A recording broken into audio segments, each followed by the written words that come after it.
Greetings, all you wild and weirdos and weirdettes out in wild and weird radio land. It's Ron. That's Joe. It's officially spooky season, by the way, for you folks who don't know. So, we were going to do some spooky stuff, but the news just keeps being the news. So, and then we got some local stuff that's going on, and we need to be kind of covering on to that. Joseph, who do we got out there? Oh, we've got Eyes in the Woods, Donahoe, Dark Wolf, Enzo Cirilli. We've got Carrie France. Thank you for joining us, guys. Linda Sigmund, Uveru's in the house. Jordan Booker, Linda Sigmund. Russ Bailey is back. What's going on, Russ? Jen, how's it going? We got JB, LR Miller. Lisa's in the house. And Gary Schuler's here. Power Band is in the house. We got caught up now. We're there. I think we got everybody. We got everybody. Everybody pulled in. All right, folks, let's get this thing. And Dipper Gibbons. Okay, welcome. Got a few newbies here hanging out with us tonight, or at least newbies to the chat. Thank you guys for coming. We appreciate each and every one of you guys for joining. Yeah.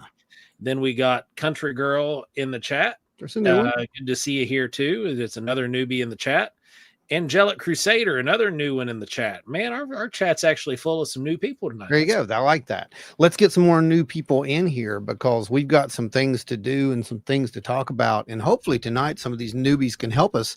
And folks, it's great to see you all actually getting in there and actually West Virginia born. There you go. Awesome. Good to hear. Good to hear, Angelic. Let's get some of these folks in here because a lot of times they'll just be watching, right? So it's good to hear from you, and we do our lives a little different than some people, so we will there you go, newbie weirdo. That's what we like to hear. So that's kind of the goal, is to get you guys involved in the discussion and maybe help kind of push some of this stuff along and get us pointed in the right direction with some of these cases. There is a case. And we're going to be discussing that tonight. We have a very strange one, and we actually have another very strange one that we'll go into a little more detail in here in just a bit. Joe's going to be able to tell us a little more about that. But Joseph, what the heck has been going on? Well, man, it's the week before the powwow, and every year, at least for me, the week before the powwow seems to be as if everything just crushes in on you all at once from all sides for some reason. Don't know why, but the powwow is always extremely looked forward to after this week. Levels you out. So can't wait to get back out there and be hanging out in Fayetteville with all the folks at the powwow. It's much needed once again. We got some people need some blessings over there, Joseph. That we do. We got Uveru hitting it up. Thank you. And LR Miller blowing out the doors. Thank you, guys. We appreciate each and every one of y'all. Here it comes. And for you new guys, just brace yourself because it's about to get awesome.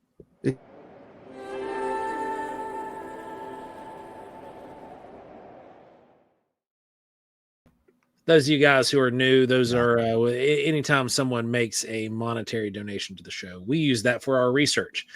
And Ron creates these little graphics that we throw up there and animates them. And here we go. That was the Sky Daddy, who was birthed from the very first episode of WoW. That's right. That's right. There's origin stories to these things now. Indeed. It's been going on so long, which is hilarious to me.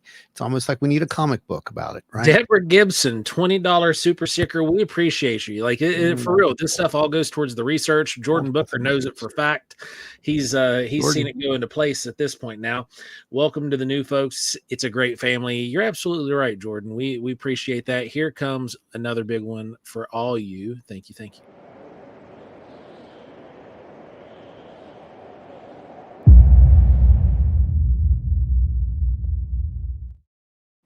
I wish they'd let us show like multiples. I think that would be really cool, you know? Yeah, I Like have the to. stickers. Wouldn't that be cool if they let you Right. stack them? That'd be really cool. See the way that they stack them here in the comments, Hmm. like we had that comment corner. Like it would be really Yeah. cool if there was a feature where it would allow you Yeah. to do. No, Yeah. if it was streaming purely on YouTube Live, they have a They do feature that it. does that, but this Yeah. one doesn't for some This reason. one And, doesn't and I yet. would almost bet that that's a proprietary thing, and you Google won't let them. It might be. It might be, man. It absolutely Um, might be. That wouldn't surprise me a bit. so yeah, news. We got some news. You want to touch News. news real quick? Oh boy. How's your week been? How's your Well, week? it's Because actually mine's been absolutely ridiculous. it's not been terrible. It's been a pretty decent week, actually. I've gotten some things done. You know, I'm starting to paint again, so getting our stock back up on paintings because bless every single one of you who bought stuff, by the way. But that's a lot of painting. I've got to catch up on a Luckily, lot of there's like painting. a month to build up because we sold a lot of the Mothman too. It's going to take a while. It's going to take a while. Hey, speaking of paintings, did you see where they're getting ready to auction off for the first time over 30 Bob Ross paintings? Yes, I did see that. They That's announced that on the It's mental a big health deal. day. That's a big deal because I mean his stuff. It's hard to get, man. It's hard to get. Ada, multiple blessings go out to you.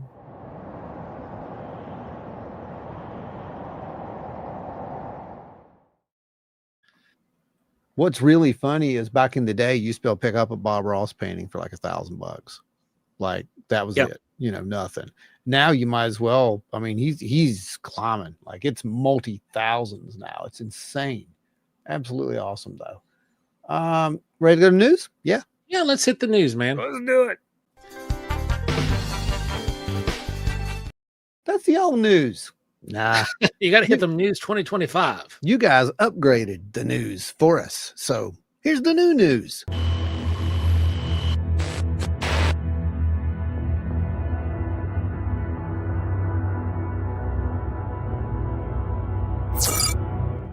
That ain't it either. No, Where'd it go? Where's it at, Joe? I think you accidentally loaded in.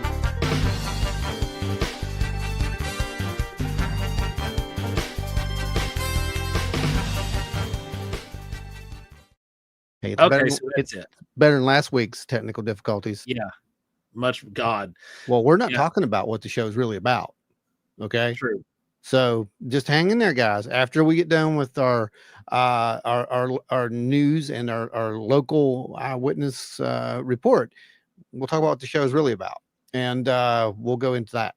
But right now, let's go to that news, Joe. What the heck? Well, one of the first things that popped up for me, this was going to be news for last week, but we didn't get a chance to really dive into it, so we held on to it to this week. Is this the skull? No, this is Lockheed. Oh, the Lockheed. Oh, yeah, let me load that. Go ahead, bring it up because I just have pictures. Go ahead. Well, that's all I had was pictures. So okay, well they're right here. So there you go. Oh, I'm sorry. Let's not do that. Let's do it the right way. Yep. There you go. Where are you at? You disappeared, Joe. He disappeared. It's like I'm in here by myself. Let me move that out of the way. Well, that's weird. How about now?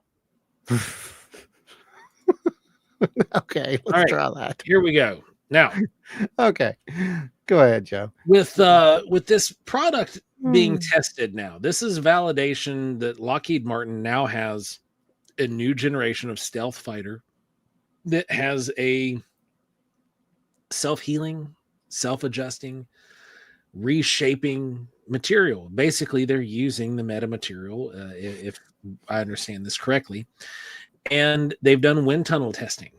And this thing can change configuration on command. Like you can prompt it and tell it to do a thing, and it changes configuration. This is actually what it looks like setting on the tarmac. Well, you can actually see where the thing bends. I mean, this thing, and I will bet you it's pretty much autonomous. It probably decides what it needs to do per what it's supposed to go out and based do, on right? velocity, speed, altitude, that it makes adjustments. Yeah, it's pretty cool. Because the old bird, man, that thing, For anybody who's never messed with one, the panels are loose when they're on the tarmac, right? When they're setting and they're on the flight line, or you're in the hangar. Mm-hmm. You can actually walk up to these things and like push on them, and the panels are kind of loose and wobbly. It has to hit speed and altitude before everything like shures up and compresses where it's supposed to be. Yeah. It's really, really, really, for as good as it functions, a terrible design. Yeah. But it has to be that way. And this looks really streamlined in comparison. Mm-hmm. Yeah, that thing looks crazy, and that's a test bed, so that's not actually what it's going to look like. So that's why they let us see it. Let's be real. And as you can see, the back end, there's no real guts in that. This is built. This is just a skin with a frame on the inside that they can tow around. There might be some minor skeletal components in there, but for the most part, this is just like a piece together concept. Oh yeah, absolutely. Let's go off of that one and let's go straight over to image file. Yep. And let's hit that that other story that you. Well, thanks, man. Oh, sorry, didn't see that. Appreciate you. Sorry, what's the next one? It's gonna be the skull. Oh yeah, so the skull, man, that fits right into kind of what we were talking about last week on right. And we briefly scraped this one last week. Yeah. This is the second, as you can tell by the name, Yunjian skull that has been found. So it's now known as Yunjian 2, meaning that it's the same one found in the same region. And this has every bit of potential to completely reshape what we know about humanity and where we came from and how we came to be. It was found in an pre-existing archaeological dig site. You guys might remember the Dragon Man that was found several years ago. This is older than it. And this is much more human looking. Oh, it is indeed. Yeah. Look at that. Because you have to remember, this has been through crushing. Notice the white components here. Those are the pieces that we don't have. And this is it's crazy to think 1 million years old. Now you can see that it was a differentiation from human physiology to like modern human physiology, but still, nonetheless, this was human. Basically, this pushes back everything that we knew by, at minimum, 500,000 years. So 500,000 years, right? Yeah. And we talked about what that could mean yesterday. It was yesterday to me with all this editing. I had to go back and re-edit that entire episode for you guys, but we got it done. But it's literally what, we talked about the repercussions of that, like what that could mean. And 500,000 years, bud. I mean, a lot of things happened in 500,000 years. That's a pretty wide breath. And there was one of the comments that was in that video there. It said that it would place humans coexisting with other human species, which we already knew that. We knew for a fact that at some point we essentially bred out some of these other species and they integrated in. Yeah, absolutely. So, we humaned out. That's what we did. We probably absorbed and burned the rest of the villages to the ground. That's literally how it works. That's what humans do. So the other big news that happened was that was all over the place. Yeah. And when I'm saying that, it may not be the green one that you're used to seeing. I'll pull that off and you go ahead to I'm putting up meeting. Go right ahead. I took this one down. I took it down for a sec. There you go. It's on the side. Oh, I see that. What in the world? Hold on. I know which setting to use. There we go. There it is. Okay, cool. So you'll note that this is not green. It is not red. It is not, set against a black sky with stars, because that's the actual image that was captured. Yeah. Okay. But here's the thing. They don't think that's 3i Atlas. Right. And I agree. I do not think that is 3i Atlas. And I mean, here's the reason. So this is what they say it looks like, right? Yeah. You can read it if you want, right So there. Yeah. the first image of 3I Atlas captured by the Mars Perseverance rover. The internet goes crazy with theories. The photo shows a glowing cylindrical object, leaving many wondering if it's an alien spaceship. An alleged photo of an interstellar 3I Atlas captured by NASA's Mars Perseverance rover has gone viral on social media. The image shows a bright cylindrical object zooming through the Martian sky, fueling speculation about its true nature. Some are questioning whether it is a comet or an alien mothership, Joe, as suggested by Harvard astrophysicist Avi Loeb. I mean, he did, but he didn't. But he Yeah, he suggested didn't it. suggest it was. He just Right. proposed the idea. Could it be? Could it Yeah. be? And the internet did the rest. Keep us here for a second. But what I had said about this thing was from day one, same thing that you did. Anyone who knows anything about cameras, about optics, knows what we're looking at, right? Oh, yeah. I mean, you know what that is. Stay here. I've got a little something else for you. Okay. Let me find it. Here it is.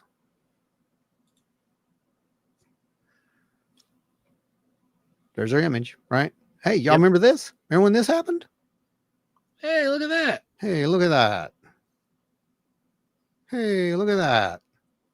Now, is it because they're both motherships? Probably not. Clearly. Clearly that's the case. You were being visited by a mothership that night, Ron. I mean, I may have been, but that's not what that means. That's that what means. title demands, Ron. YouTube wants it to be a mothership. It does. It truly does. That means that object was in motion. It is not a rod-shaped thing in either one of those. And not only was that object in motion, but the Perseverance was also in motion to try to track this thing. I guess you can take that into consideration as well. But whatever it is, that's not it. Dave's going to be on here later on, and he's going to talk about a little bit about the real, Speaking of, Jim was asking, "Where's Doomsday He's coming. Dave?" He'll be here. He'll be here at the top of the hour. Actually, Yep. we've got a couple other things to go over. But no, that's not. They're pretty sure that is not the comet because it apparently, NASA can't give us any data on this because their hands are tied. Government shutdown and all that. Right? What a convenient time. I have to admit.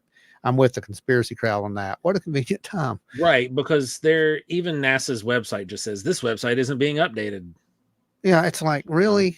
I mean, come on. But there's another image and you can see it right there. And this one you can clearly tell that the camera is tracking the object in the center because everything else is skewed. Yep. See how everything's got that? Look, they're all motherships, Joe. It's a whole fleet of them. It's a fleet. And they're triangular. Force. Holy God, it's all triangular with a dot. No. So anyway, I'm sorry. It's happening. Gary Schuler, thanks, brother. Here it comes your way, man.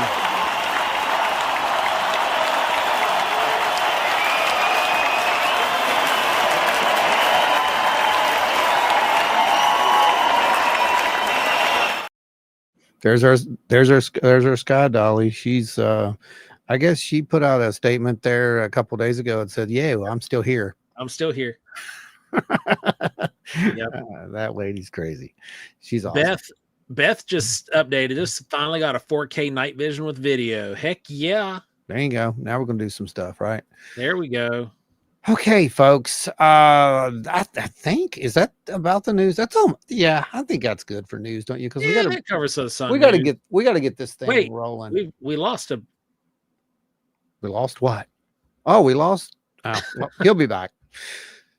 Anyway, so yeah, we've got a few things to. Let me see if I can pull him back in. We've got a few things to go over here, so let's get ready for that. I'm going to go ahead and take this off here, remove this.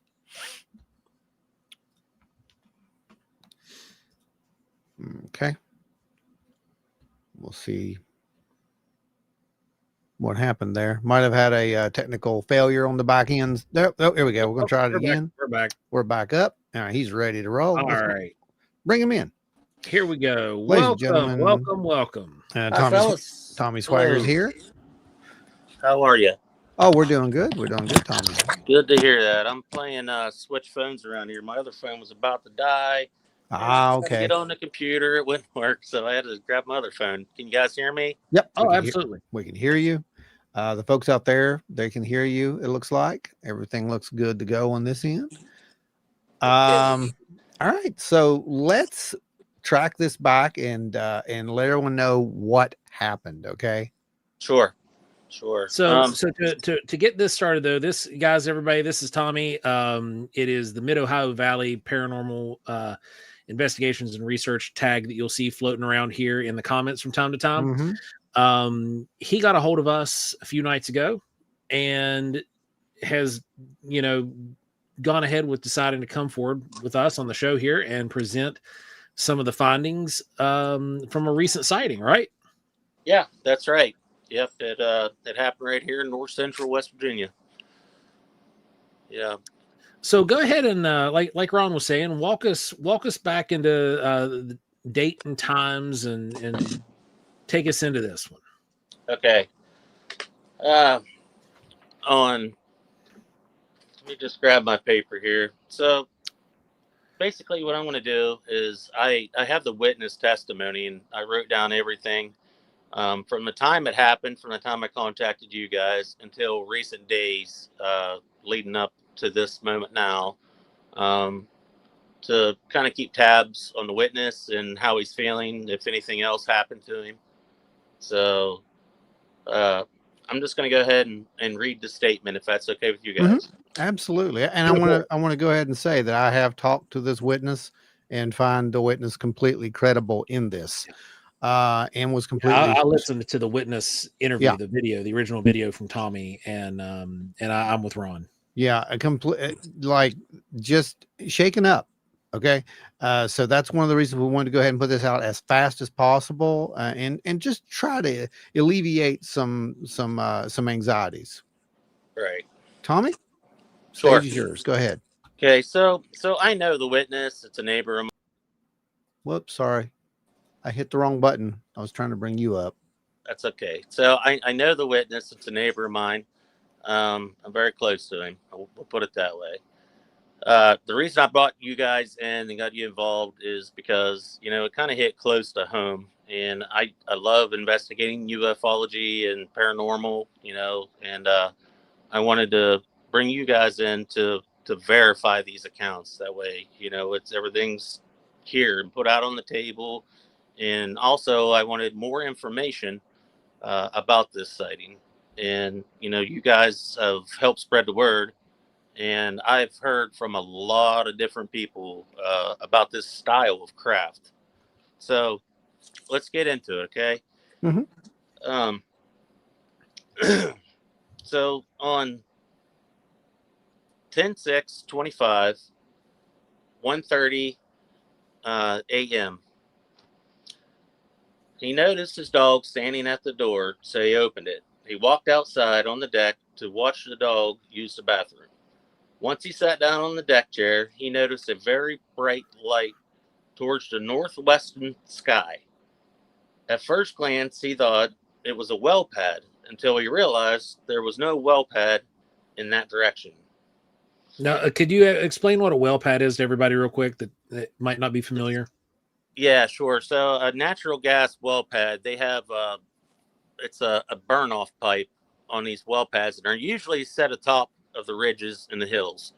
So what he was saying by that is he thought that they might have been burning off excess natural gas. Once it builds up so much pressure, it ignites a flame in a tower, and at nighttime it kind of looks like a glow, an So orange it's glow from basically afar. what you're saying is like a safety bleed, Yeah. so that way pressure Yep. doesn't overbuild in the pipes. There's no ruptures. It prevents leaks. Okay.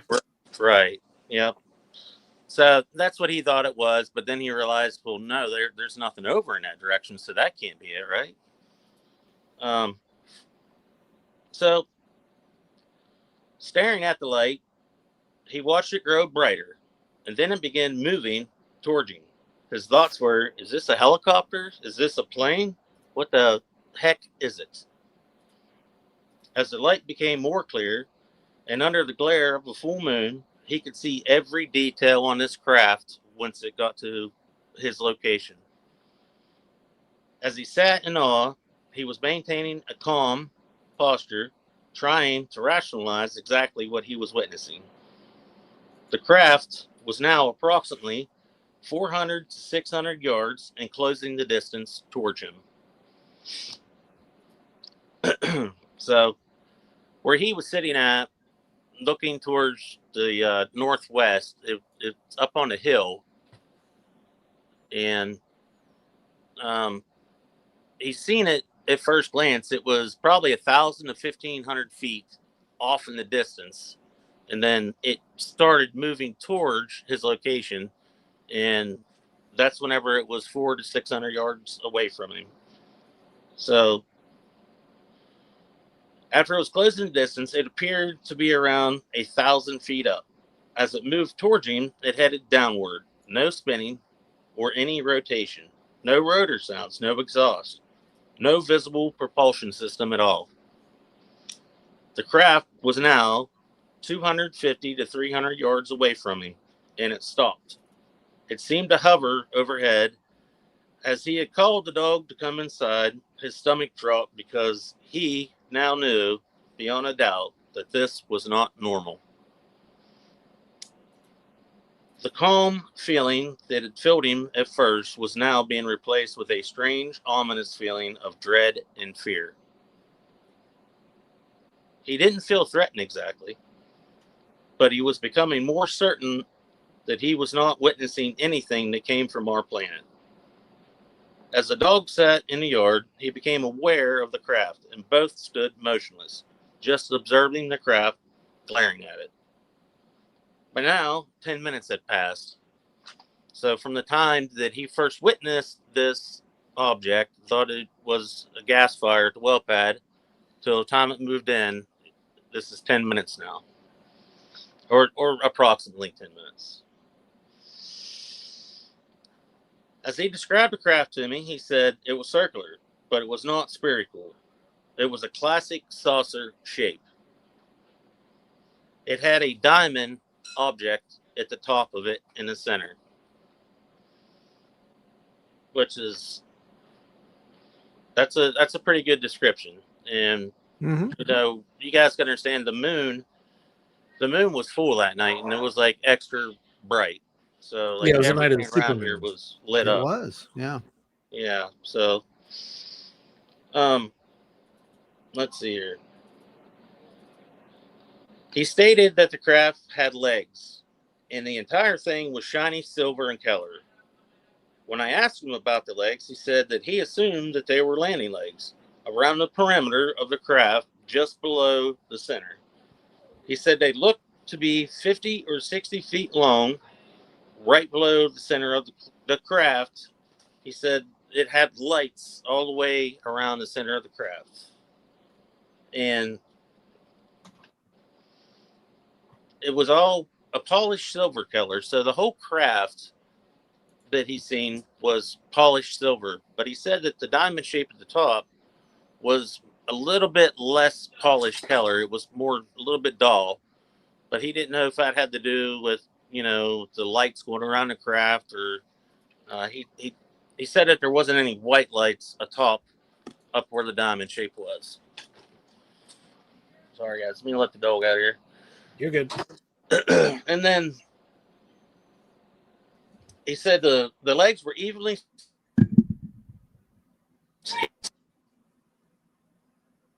legs that came down out of this thing, and they stuck out and bent down, and yeah, exactly how you're looking at the picture. That's what he described to me and Ron. So let me see.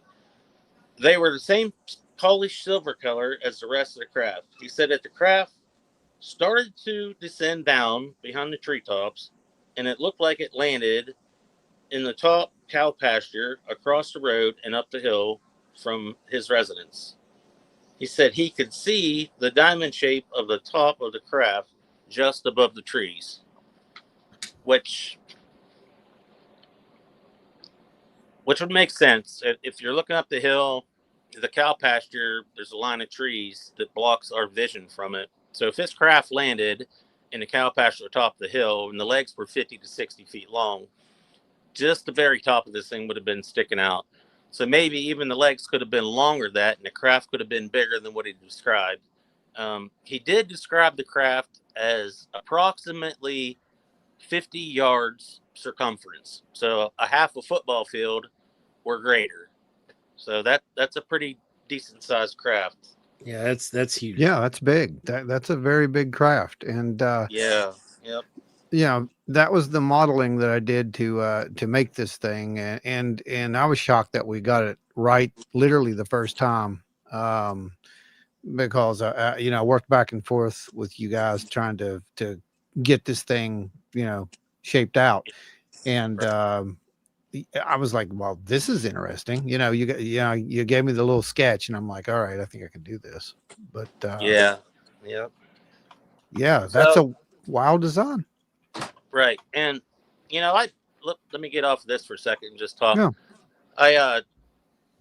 I put this out to a lot of Facebook UFO pages and groups, and I wanted to get data. I wanted to collect data to see how many people have seen this style craft, and just know everything about it. My first thought, whenever Dad did his drawing, was this looked like a vintage UFO, something that you would see back in the 50s and 60s. Yep. It just looked old school. And Joe, he seen a post that I had posted on Facebook, and he came in and he was talking about Ezekiel and the craft that he saw and described. And then another guy talked about Muhammad. Uh, he said that the craft that he described was close to this too. So I guess these craft go all the way back into biblical times. But we could talk more about that later. But the thing is that each person that contacted me about this craft that had personal sightings of or knew something about it, Mm-hmm. some of them said that it spun, and it rotated. Uh, some of them said that the lights were different colors. They weren't all white lights. Right. There were multiple color lights, and even the diamond up top had a bright orange light or something. So there was little variations but to this craft. But the one thing that everybody agreed on was there was no propulsion system to this craft. There was no flame coming out of it. There's nothing. No rotor wash from a helicopter blade. Yeah. So this was definitely a UFO, a classic UFO. A classic. And that's what we were getting at. It's like, this is a actual factual UFO. This is not a this is not UAP.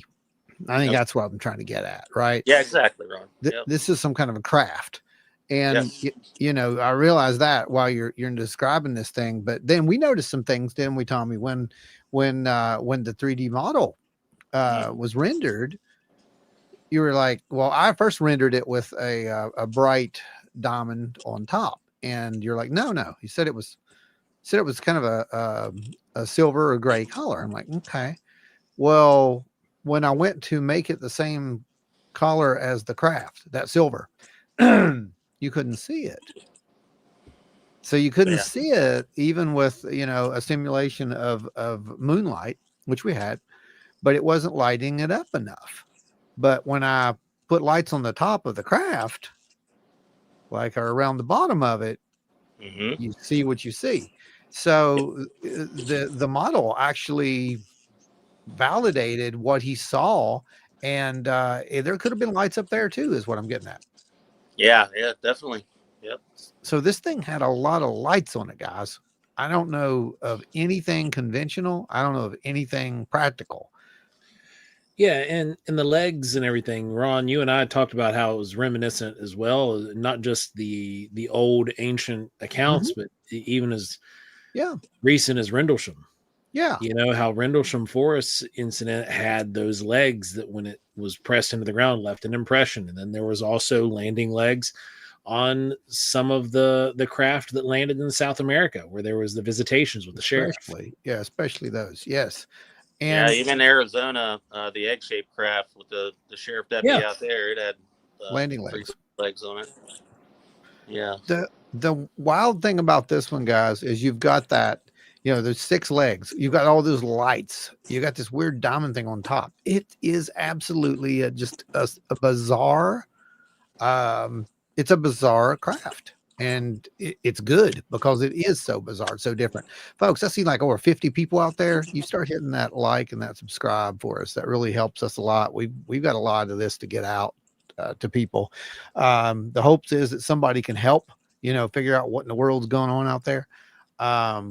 Because I don't know. I don't know what this is, and we need your help. So if you've seen anything remotely similar to this, if you know of anything remotely similar to this, please contact us, contact Tommy.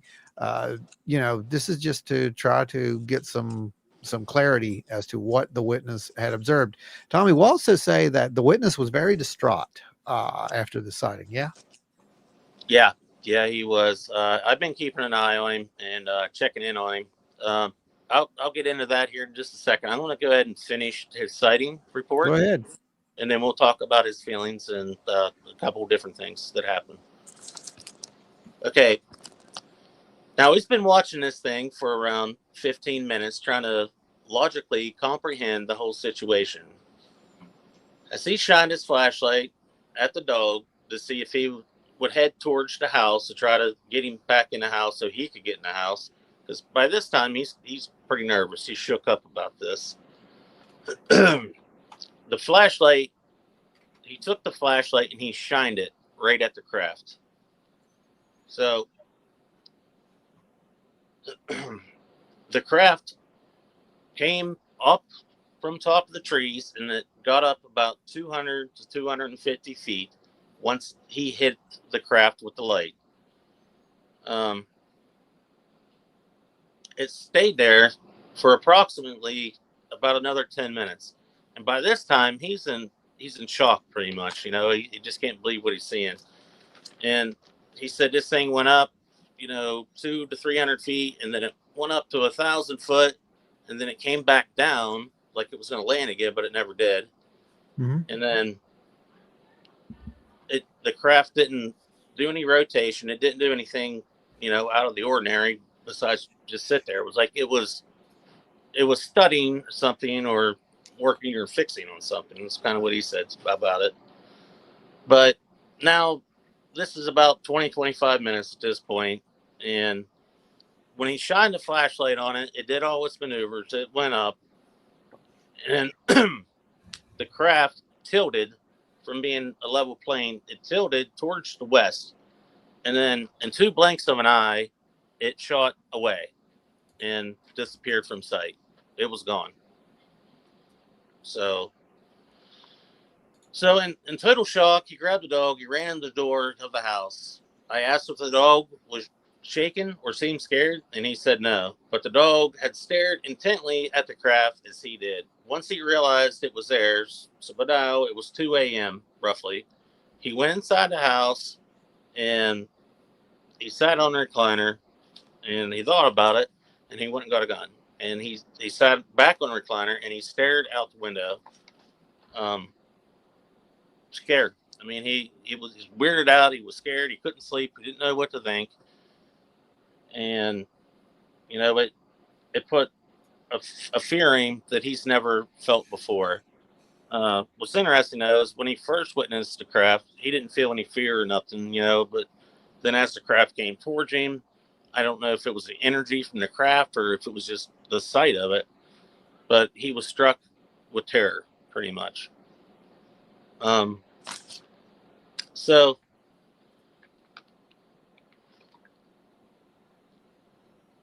the next day, he went out of town and I went out of town. We were separate locations. I come home. It's probably 4:30, 5 o'clock in the evening.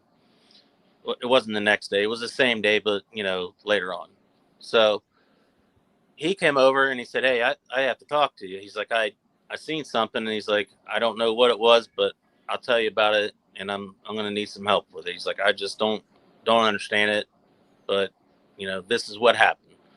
And he went on to tell me about, the craft and the whole situation. And what was weird about this, guys, was our dogs, uh, right around 1:45, 10 till 2, that same night, we have 3 house dogs. And they went absolutely berserk. They went nuts. Usually, if there's a coon or a possum or something on the porch, they'll bark a little bit, and we'll let them out and they'll go do their thing and then they'll come back in. The dogs were actually running towards the window on the side of the house where the craft was sighted, and they were smashing into the window, trying to bite through the window and clawing aggressively at that side of the house to try to get outside. I've never seen anything like it. And that scared the living bejesus out of me. So now I'm thinking that somebody's in my garage, somebody's in my yard trying to break in. I was still in my night clothes, and mind you, this is 10 till 2, 5 till 2 a.m. And I walked to my front door, and I stuck my head out, and it took everything I had to hold my one dog back because he wanted out. Like, he was going crazy. And I've never seen these dogs act like this before. So this thing infected these dogs, and it must have put fear into them too, is the only thing I could say. They had to be fearful of this craft just like that, or the neighbor was. So I stuck my head out the door holding the dogs back, and I screamed at the top of my lungs, "Hey, if somebody's out here, you better get out of here now, or I'm letting these dogs loose." And I pulled the door closed. I shoved the dogs back in. I get to the back side of the house to go get my shoes on and grab a gun and to walk out the back door and do a perimeter check, see if anybody's breaking in my garage or, whatever. The whole time I didn't see anything because the craft was on the north side of the house and I was facing the east side of the house and my back door was coming out the south. But I did see that the neighbor's light was on and I seen him over there. I didn't really pay much mind to it because that happens once in a while. But he didn't see me or hear me yelling, which is really weird. And I don't think I told Ron about this, but yeah, whenever I went out, he didn't hear me yelling. He didn't see me. He didn't hear our dogs barking. Nothing. Oh, that's interesting. Yeah, yeah, yep. Yeah, we collaborated on that a little bit ago whenever we were talking about it. And you'd think that he would have heard me yell and would have heard these dogs going crazy, but he didn't. So, is there, Well, is there to the missing time? passing time. Yeah. So Say I'm that. not real sure what to make of that, but it does validate his story that something happened. Yeah. And I believe him 100%. This area, I don't want to say the location. We'll just say North Central West Virginia. Around this area, I get a lot of strange reports. It's definitely a window area for high strangeness, paranormal, and ufology. And I see anomalous lights all the time. It's like nothing to see them any time of day out here. But this was different because it was a physical craft, and it kind of hit home because it was over my house. So, but yeah, that's it, guys. I thank you, for all your help. And thank you, everybody out there in YouTube land, for watching. If you have a sighting of this craft or any other, please share your knowledge about it. You can go to wildweirdwestvirginia.com and file a report. I do this weekly. I try to file a report because I do get a lot of reports that come in from this area. And, the only way to collect data and get the data to figure out what's going on is you have to file these reports, and there's got to be a paperwork trail.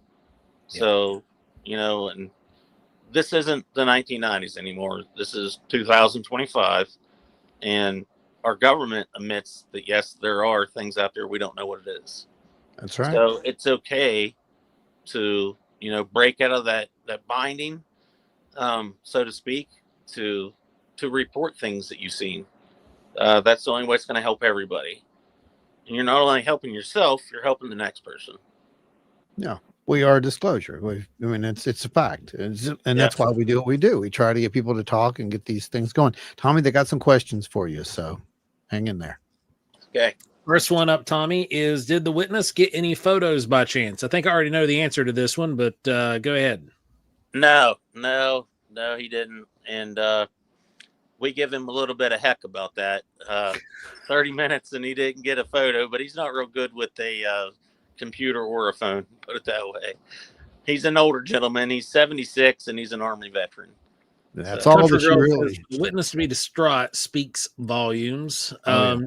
Jen says, sorry I missed it, but how far away was the witness approximately? Okay, so the first sighting, when he thought it was a gas well fire, it was somewhere between 1,000 and 1,500 feet. Okay. So, and when it came in, it was close as 300 yards approximately. So 3 football fields. Then Octoman says it's really common for witnesses to think that aircraft is having some issues, or that craft is having issues or needs assistance. The way the kind of behavior, you described the witness having that kind of feeling, trying to figure out what was going on, and he is correct there. There's a lot of those old stories that go back when they see these things out in an open area or hovering somewhere. They think there's something wrong. It could be doing a systems check or something. Well, see, he's heard stories about, alien abduction of cattle and cows. So he thought maybe it was up there trying to get a cow or something, Right. Which I don't know. The neighbor hasn't responded to me. Right. They don't have a cow pasture. Yeah. Bigfoot Littlefoot asks about missing time reported. Okay, so the missing time, we're not exactly sure. He doesn't think there was missing time. You wouldn't. But that's every missing time case. You don't realize it. Yeah, he wouldn't have known unless he looked at a clock just before and then right after. Yeah. Yeah. Yeah, absolutely. So it makes me wonder because I screamed. I mean, literally yelled, and the dogs were going crazy, and he didn't hear none of that. Right. Country Girl says it's almost like he was transfixed in a trance, especially during that time when you were screaming and the dogs were barking. Russ Bailey again asked a question. So we covered that one. You guys are thinking the right way, every single one of you. By the way, 60-some people out here. Let's show some support here. Let's get some likes and subscribes and shares and all that fun stuff, because we're trying to get these kind of stories out. These are happening to everybody, by the way. And if they have happened to you, please contact us, just like Tommy did.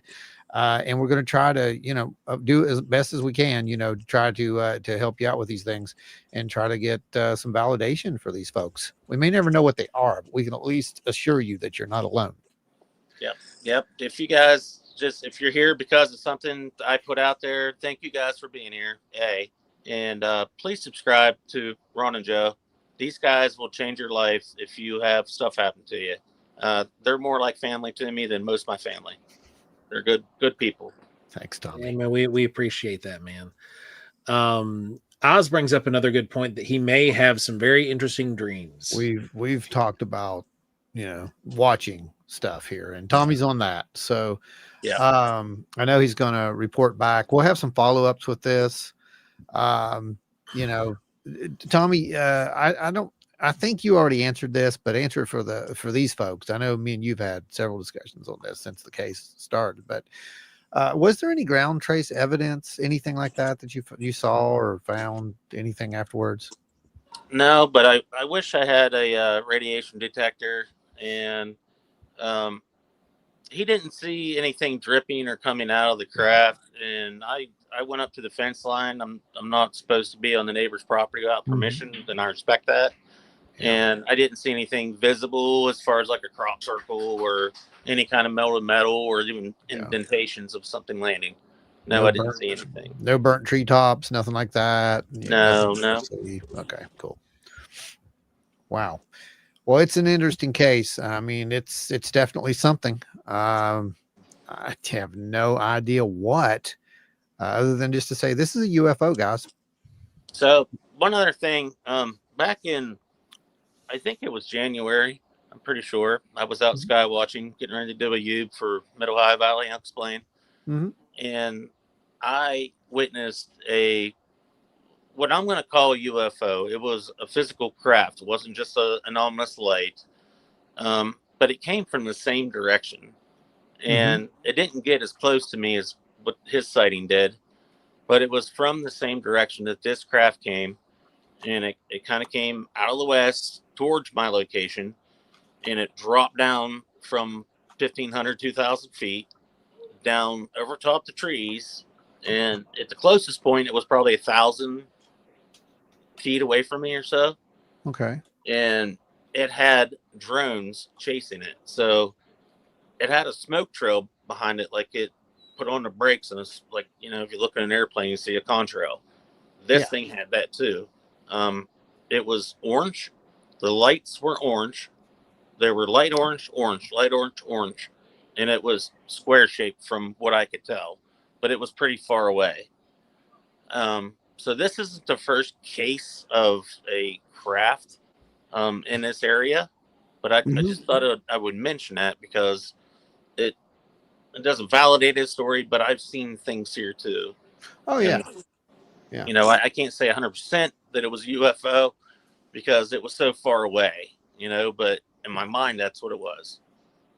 Well, because it hovered, the drones chased it, and it slowly went to the south. Yeah. Oz, thank you so much. We appreciate that. And given the subject matter, here you go, folks.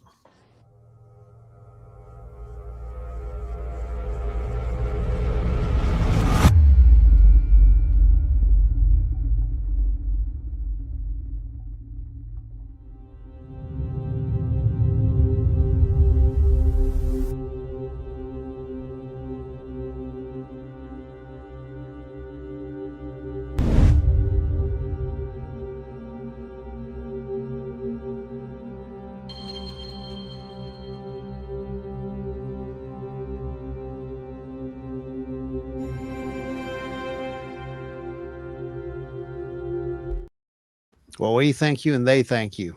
And every little bit, like I said, helps us to get closer to our personal goal, which is to just continue to get this stuff out there and get the data out there. More data means. Go ahead, Joe. Godot has a question here. Were there any physical changes or discomfort with the witness, and any scars or discomfort on any of the other household members of the witness? Okay, so for the past 2 days that I've talked to him, there's no physical scars, no physical evidence of any, kind of procedure done to him. The past 2 days, I've been watching his condition mentally, and the first day and the next day, he was really weirded out. Like he didn't want to come out of the house, weirded out. I had a talk with him, when I talked to Ron, and I kind of explained to him, hey, look, this is probably a once in a lifetime experience that this is going to happen. It's never going to happen again. Most likely 99% it's never going to happen again. And it kind of set his mind at ease. And, this guy, I've known him for a long time, and he's one of the toughest old birds there is out there. Not a lot scares him. But to see the fear in his eyes, I knew that he had seen something, and this was real. This was no trick. So, yeah, he's doing good now. No procedure was done on him. No probing. So, he's doing really well. Yeah, he was genuinely concerned. He literally said, he wasn't going back outside at night. He flat out said, I don't ever want to see anything like that again. Now, with the dogs going nuts, Ron and I had a conversation about this. It's not uncommon for dogs to go nuts whenever there's specific sound frequencies emitted. And that could be why the dogs knew something was in the area and why they would have been losing it. They're hearing, we talk a lot on the show and in our presentations about the unseen realm and it's all around you. There's also sound frequencies that go completely unheard because they're subsonic or ultrasonic. Yeah. And some of these frequencies, dogs and other animals are very aware of them. Yeah, that makes sense, Joe. I never even thought about that. Yeah. Yeah, that's a good point. Literally, these dogs were smacking their head off the window, Wow. and jumping on it and clawing at it. I've never seen these dogs. They are the most sweetest, kindest dogs ever in the world.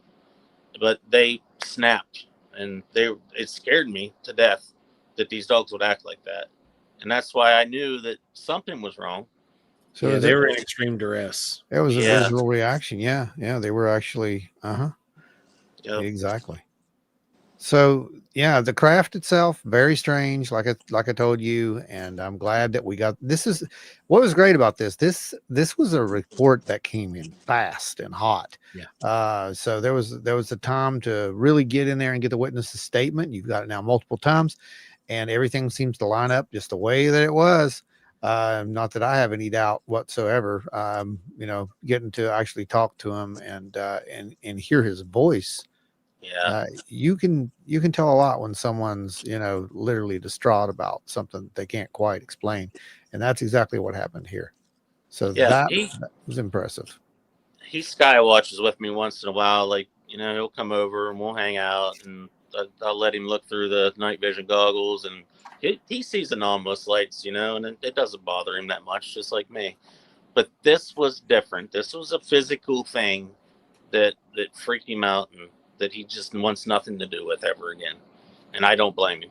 No, I don't even think I would want to see this craft or No. go through that. no.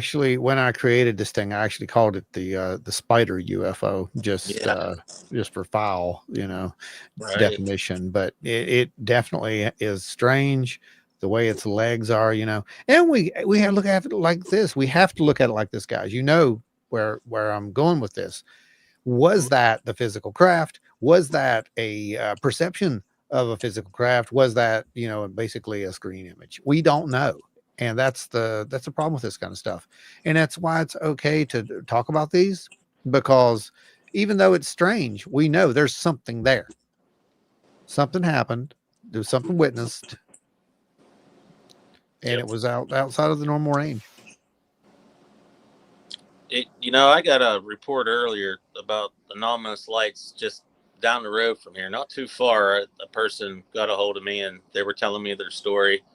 So this isn't contained to right here where my house is. This is this whole area, Yeah. And I get reports from Doddridge County sometimes too. In Ritchie County, I get reports. So, I truly believe that it's a window area for whatever reason.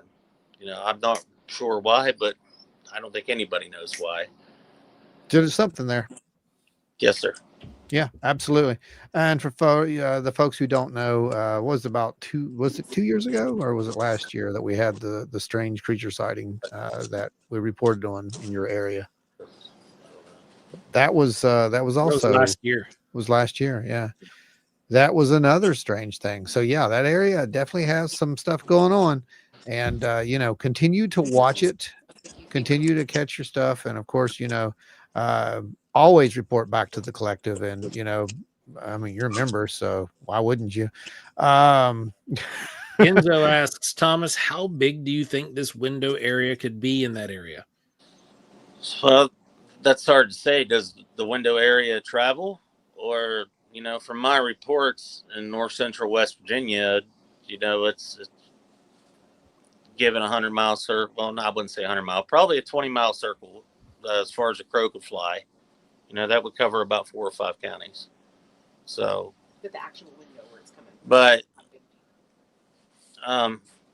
really, what is a window area? That's a hard question, but a good question. I know right here where I live, a lot of stuff happens within 5 miles to 10 miles out. In a radius as far as the sky goes. So. Good deal. Jen is asking one more question for you before we let you go here. Going back to the neighbor's dog and your dogs, does his dog have any injuries or acting differently since this happened, given that their reaction and your dog's reactions were different, with his just standing there looking? Yeah, no, the dog seems to be perfectly fine. He slept that night, and he's just being a normal dog. He had to go to the vet the next day to get a shot, but that was scheduled. Um, but no, yeah, there was nothing abnormal about his dog. Good. And our dogs, right after this happened, 2:30 in the morning, they were fine. They just went back to sleep like nothing happened, and they woke up the next day cheerful, nothing happened. But it was Wow. right at that moment, when this thing was out there, that they freaked out. Which is common. We've heard this before. Well, again, thanks for dropping by and sharing this. We'll get it out to the greater community. I will send you over some still renders that you can put up there on your group, and possibly maybe someone's gonna come forward and be like, yeah, I've seen something like that. That would be amazing if they did, or even if they just seen a strange light, Yeah. sometime around in that area. All this would help. Anything would help, folks. If you saw anything, just come forward. We don't need your names. We don't. Obviously, we're protecting this witness. We don't need names. We need the accounts, and we need the validation for these other witnesses. Yeah. Again, it's I tell people all the time that if they file a report, it helps people out tremendously. I know when I tell them that I see the same thing that they saw when people get a hold of me about stuff, it eases their mind to know that they're not crazy, that these things are out there, things like this happen, and that's why we need the data, to not necessarily figure out what this is, but to ease people's minds and to, help them work through what they saw. Absolutely agreed, my friend. Absolutely agreed. Yeah. But hey, thank you guys for having me on. I appreciate it. Absolutely. And thanks for everybody that came to watch.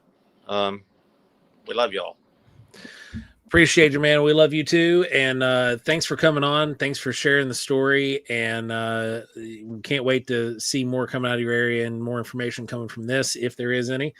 We're here to help. You know how to get a hold of us. And even if I'm putting kids down to bed, I'll still shoot you back some messages, brother. That's right. Well, same here, buddy. Thank you guys. I'll be watching. Appreciate you, brother. Thanks. See you, Bye. Tommy. And that was one of the newest additions to the show here. That's our local sightings reports, and we're going to be doing some of those from time to time. I even worked up a little thing for it. We didn't even get to put it up. I got so excited just to have him put on. But it looks something like this, and yeah, there might be some some fonts that just happen to look like something that existed before, but that was completely an accident, I swear.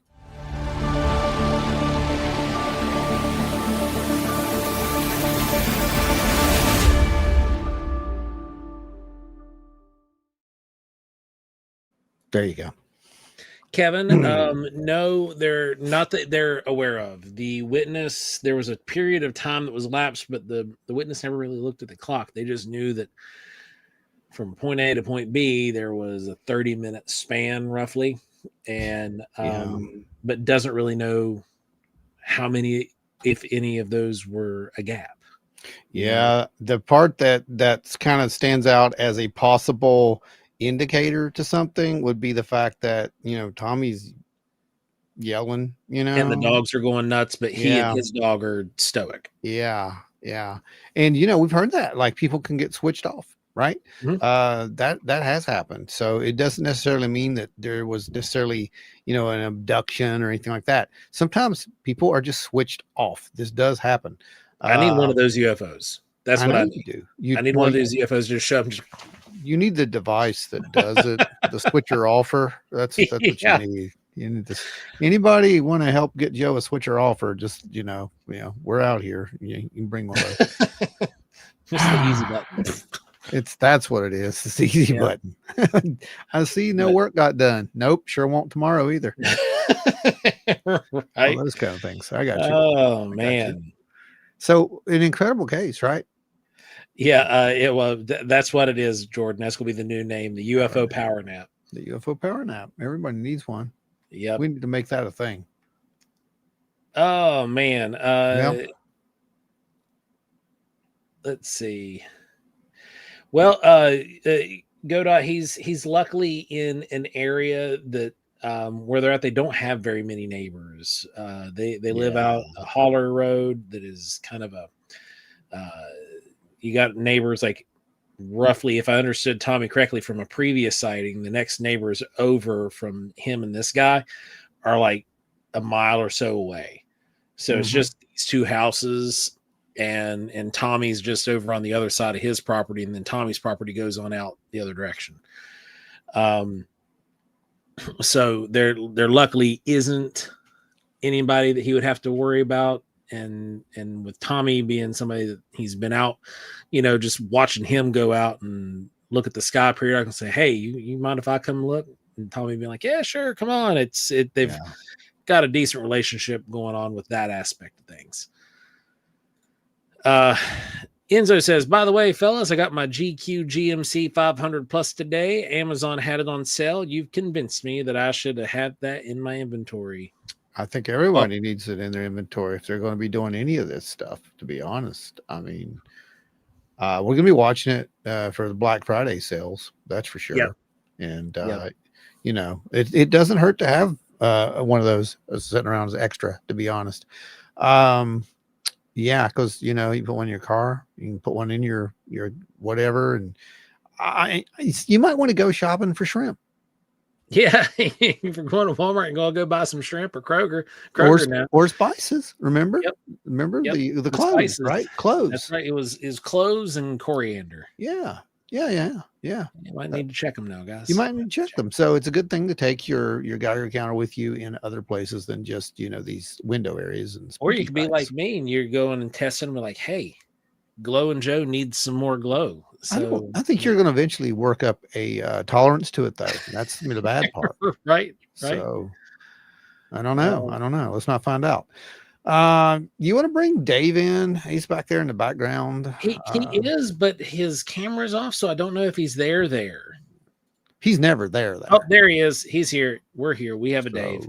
Here we go, guys. It's time for Doomsday Dave.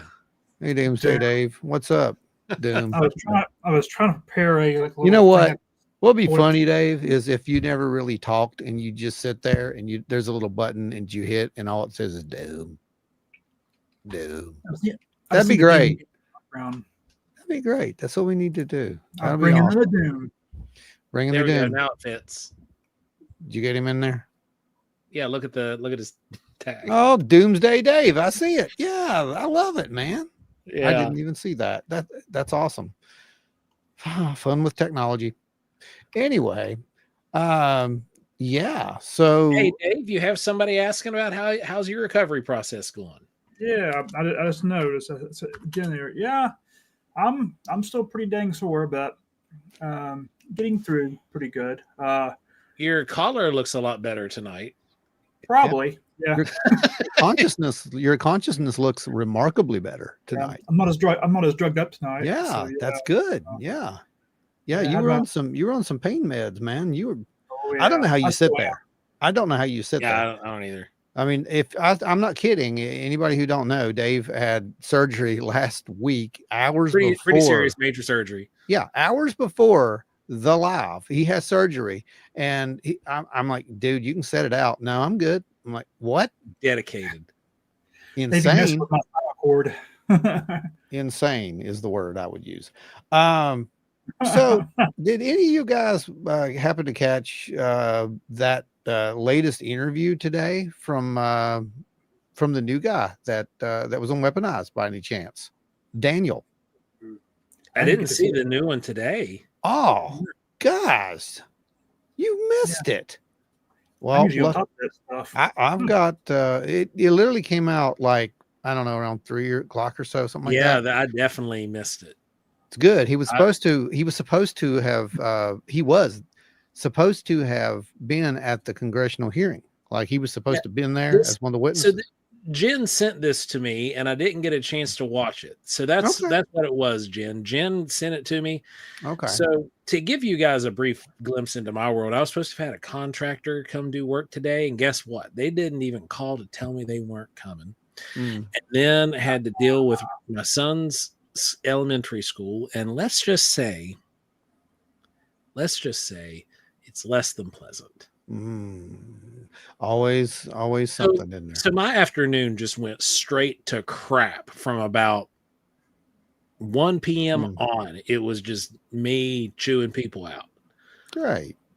Well, You know, what you guys missed, and you, Dave, I don't even want to hear your excuses. You were probably over there in pain or something. But anyway, what you missed was this guy. He was supposed to have went and told his story. Well, I'll only it's great. Okay, just go watch it. It's the latest Weaponized. Go watch it. But this came out, and I had to get this clip because he's describing what he saw, and I want you to pay close attention to what he saw. Step outside and I look to my left, and about, I would say, 400 yards, there was a clearing, and surrounding this clearing is these high mass portable generator lights like they use on construction for in roadways that you see and stuff, and highways and stuff like that. And I saw Humvees, military personnel out there, look like, and some black SUVs. And I see hovering about 15 to 20 feet off the ground, this giant, maybe 300 or so feet in length aircraft. Here we go. Guess what kind of aircraft we're getting ready to describe? There was no visible cockpit, no visible like traditional fuselage or engine. Like I couldn't see it. It was different to me. So right about the time I get out and I notice this, it hovers. It goes straight up, and when I say hover, I don't mean in a traditional sense. So when you think about any fixed wing aircraft, any bird that we have known to man right now, even a rotary bird, it oscillates when it hovers. This just goes straight up, and it's dead quiet. Nothing, not a sound. I could hear the buzzing from the generator lights, right? So this gets about to the canopy, like height, a little over the canopy, and does a slight bank and takes off, and it rips right over the canopy, like looks like it was heading northeast. This aircraft, when it banks, I can see that it's a perfect triangle, and it's gigantic, and it has a white light at each apex of the triangle and a large white light in the center. And it takes off and it zips out of sight. I mean, Mach something we don't know. Mach Jesus? I think that's what he's trying to say. You really need to brief Congress on the terminology. I really do. So that these folks really can do. understand there's a proper term for the speed that these things go. Well, anyway, this is the new guy. His name is Daniel Gockrell, and fascinating story. You guys need to go and listen to the latest Weaponized. It's episode 92, and he's got some stories to tell. He's got a story to tell. So he was basically there just to kind of validate and back up Borland's story, Borland's testimony of the big triangle. Yeah. Which, we're going to talk about Borland a little bit too, because, you folks who didn't see it, and there was a lot of progress. He came on and he answered a lot of those questions that some of the skeptics had come out and, basically said about the dude, like tried to rip his credibility apart. Well, surprise, surprise. Apparently that's not anything new. They've been doing that for a while with this guy, right? Yep. Been doing it for a long time. Will he appear before Congress, you think, coming up? Again? Yeah. It'd be interesting to see if he would appear before it again. I know that they were supposed to have had him scheduled to go into a skiff, but guess what? Mm-mm. Goose egg. Yeah, Borland's not going to be doing much of anything, I don't think, from now on. I think he did his part, and he's like, I did what I was going to go do. That's it. I'm done. You guys can fight over whether it's real or not. I don't care. And Well, that's he did pretty say much what he'd he go said. into the skiff, but now that the shutdown's in, like, I mean, everything's been Yeah, right. white slated, and God knows if they're ever going to reschedule it. Yeah. So for you folks who don't know, I got a few clips. We're gonna play them, and we'll talk about them. And I know a lot of people are like, yeah, he's kind of shifty, and yeah, you're kind of shifty if you're terrified for your life. So here's clip number one. A federal whistleblower having testified to both the ICIG and ARROW with direct firsthand knowledge of and experience with craft and Remember him technologies now? that are not ours and are reportedly operating without congressional oversight. Because of my direct knowledge of the reality of certain legacy UAP programs, my professional career was deliberately obstructed, and I have endured sustained reprisals from government agencies for over a decade. You know, you're working 12 hours and it's middle of the night, 3 in the morning after working a 12-hour shift, 4th day in a row. You're just doing anything to stay awake. I remember you were talking about UFOs, and you talk about everything from football to baseball to movies to music. It's just, you're trying to stay awake. You're trying to get through the night or the day. And we were talking about UFOs, and Bob Lazar had come up, and you're just talking normal talk. Yeah. And I remember I had talked about what I knew to be true, and I had gotten a pop-up message on my computer. It said, you're not supposed to be talking about this. Wow, that's pretty Bob direct. Lazar mentioned Bob Lazar, and you're not supposed to be talking about. I mean, what in the world? Why? I mean, Bob Lazar's a liar, right? Isn't that what everybody says? Everybody says, why would you care if someone talks about a liar? See, this is where, well, this is where we get into issues, man. It's like they want to defend these accounts that they've already said don't mean anything, that are lies, that are hoaxes and grifts. But it's funny that you would threaten someone's job over this stuff, but they did.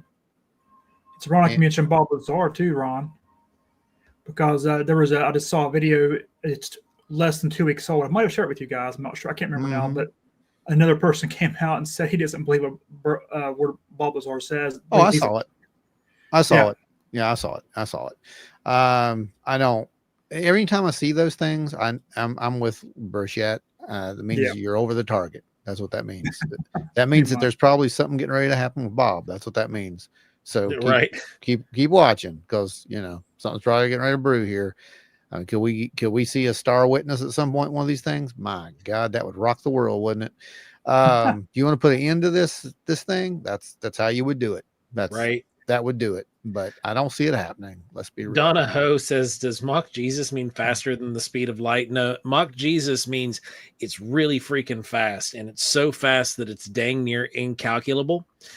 And when you do actually calculate some of the speed and trajectory, that you're just like, Jesus. That's pretty much how it works. Yeah. Yeah. Yeah. It's not an actual speed per se. It's the perception of the speed. Exactly. Oh man. Anyway, next clip.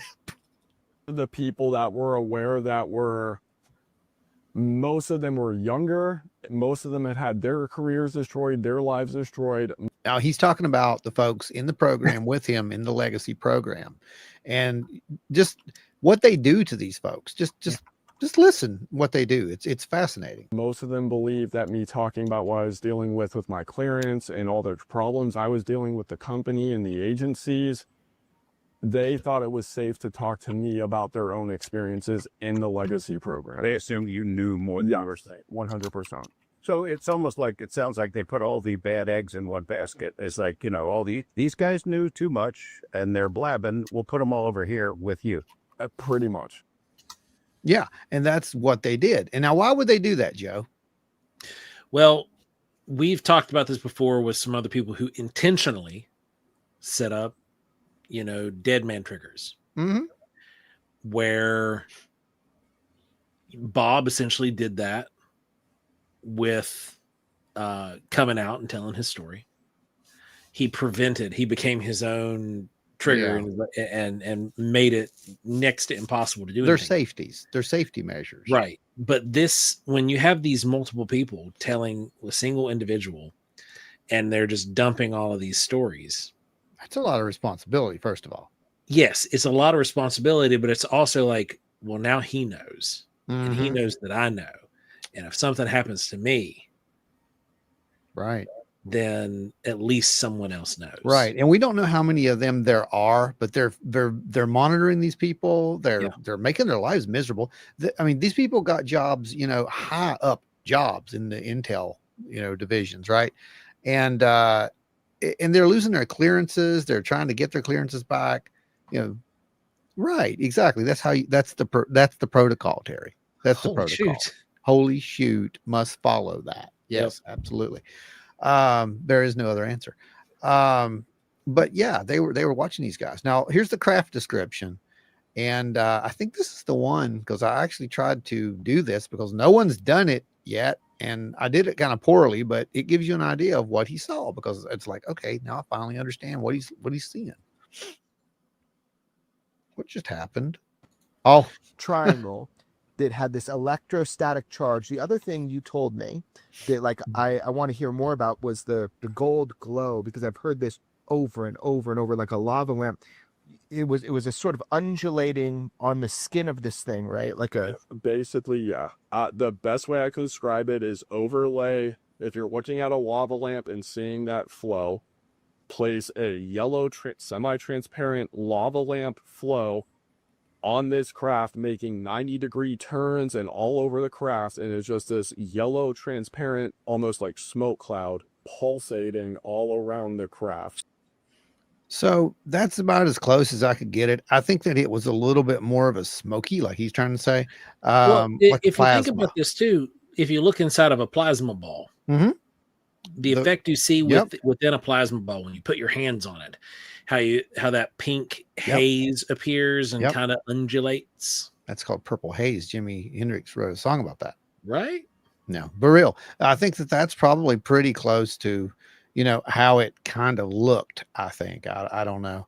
That's Now, based another. off what his description, like that is, because you can see the hard edges, Mhm.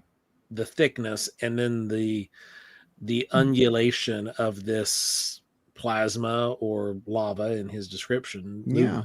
Yeah. The gold color. Isn't that wild though?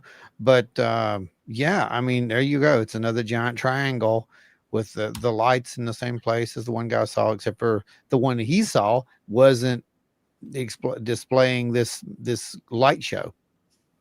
So it's interesting to me. And yeah, I had to model that just because, again, I haven't seen anyone. Yeah, nobody Actually, else. That's the first no. one I've seen. No one's done it. And it's like, this has to be done. Why have we not done this? So I did. There it is. We'll also put this up in like a little short at some point and talk about it there. But that to me is probably pretty close. I would like to, I don't know, maybe Jeremy can look at that and tell us if we got it right or not. But yeah, so we've also got the next one, which is the physical proof part. And this is how he says this.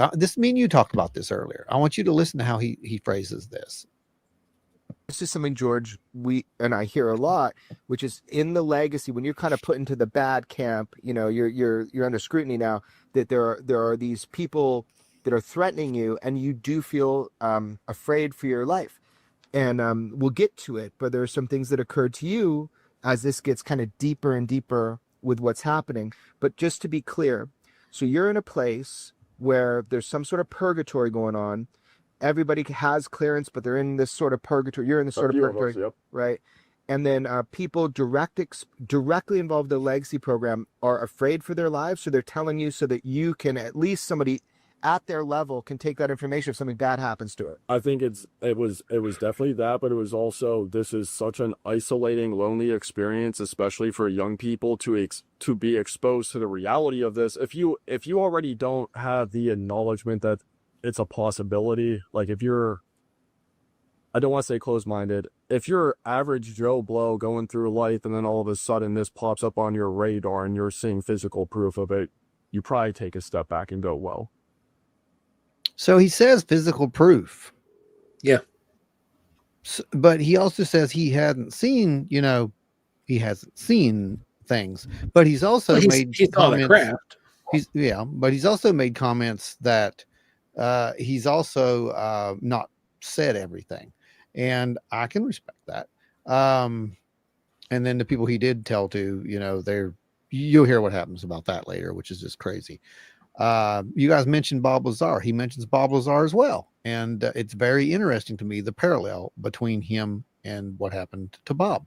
One of the reasons that a lot of people didn't like Bob or didn't trust Bob was all, that was all made up.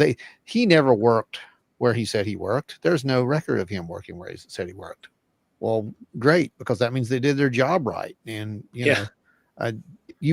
that's not how this works, and to be a serious researcher and say something like that and not understand that is an MO, that they can do that. Anyway, here you go. That I notice a lot is that a lot of what the types of reprisals that you have experienced in your line of work mimic the same tactics all the way back to 1989 when George was reporting on Bob Lazar. It's like just ways to discredit you and put you and look, I've seen all the evidence that you provided. We've looked through it. I've talked to people that know you really well over these years. You're a solid individual, or wouldn't be sitting here. So the fact that they're setting up the option to be able to discredit you is exactly why they probably chose Bob compared to him. I mean, he's working official capacity with clearances and all that stuff, but it's the same tactics. yeah, I mean, it's called standard operating procedure. I actually laugh. I mean, honestly, I was laughing about George's mug right here when confronted. One thing about the United States government is they don't really change their SOPs or TTPs. They think if it works, it's going to work forever. And this goes back to issues we were talking about, which is the internet changed the game. AI is going to change it more. And too many people have come out. So these SOPs and TTPs to keep whistleblowers silent, you really got to start adapting, unfortunately. And I don't want to give people who want to hide this secret or ammunition, but this is a different ball game this time. He's right. It is. What's he hitting at, man? Well, one, we all have this. Mm-hmm. And it's instant and immediate. Do you know how you can't roll it back the same way Roswell did? It's a good point. Like if it's videoed hard and it goes out on a live stream, it's going to go viral. It's going to explode. There is no rolling it back. The only chance you have is say, oh, it was AI. Yeah. But when you have multiple phones going live, going viral from various angles, AI is a little bit harder to push.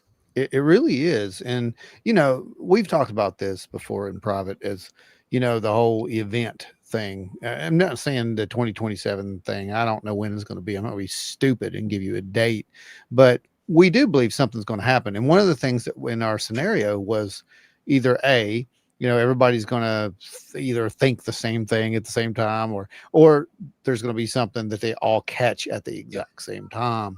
And it's undeniable. Well, that's true. I mean, it's lightning fast. And if everybody catches the exact same thing just like that, and what are you going to do? I mean, well, Enzo said it's out in the world before the MIB can pull up in your driveway these days. It's true. It's true.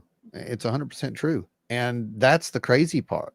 So, I think that he's right. I think things have changed, but let's listen to some of the more crazy things that this guy says happened to him. This with the Navy, and when I went down to Al process with the Navy in 2013, I go down there and the Navy doctor's asking me about ESP, God, remote viewing, aliens, the whole nine. You walk in on that day. I walk in, and during my out process for my medical discharge, they're like, how's your back? Oh, we're sorry about your dental thing. We'll get that taken care of. Oh, by the way, we have some psychological questions to ask you. Do you believe in God? Do you believe in ESP? And that's the first time, George. The second time I had the same thing happen to me when I was filing for PTSD with the VA. The VA doctors and the clinician that did it, the psychiatrist who did my VA eval, started asking me, oh, do you believe in God? Do you believe in ESP? Remote viewing? Has this ever happened to you? Do you have prophetic dreams? It's so they can say it's not service related. Did you ask him why? It probably is, man. It probably is. It wouldn't surprise me. Are you asking me this? I did, and they're like, oh, well, this is just standard eval. And all of this stuff, and this is what's so troubling, is because I'm doing this, and it leads us all the way to now, and why I'm here on camera with you is I did everything by the book for our country. I put my faith in bureaucrats and companies in our nation. And what I got for it was losing everything. No job, no clearance, my master's degree gone, my reputation in the toilet. I go and put a bullseye on my back with Arrow the IG. I tell Congress, let's get it straight. Congress knows. Like, everybody can play the games, and I'm sorry to the congressional staff and members that are here listening to this. Y'all know.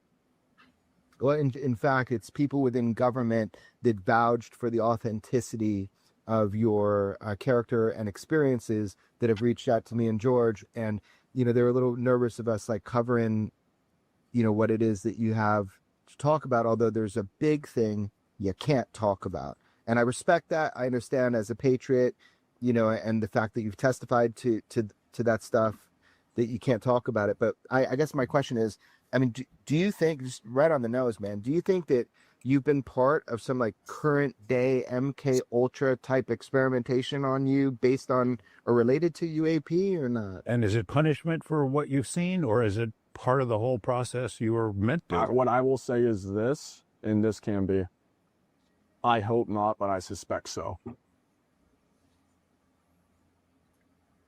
What do you think about that? I just want to get your thoughts on what we just heard, because there's other stuff. I didn't play the one clip. I want you all to go watch it. Okay.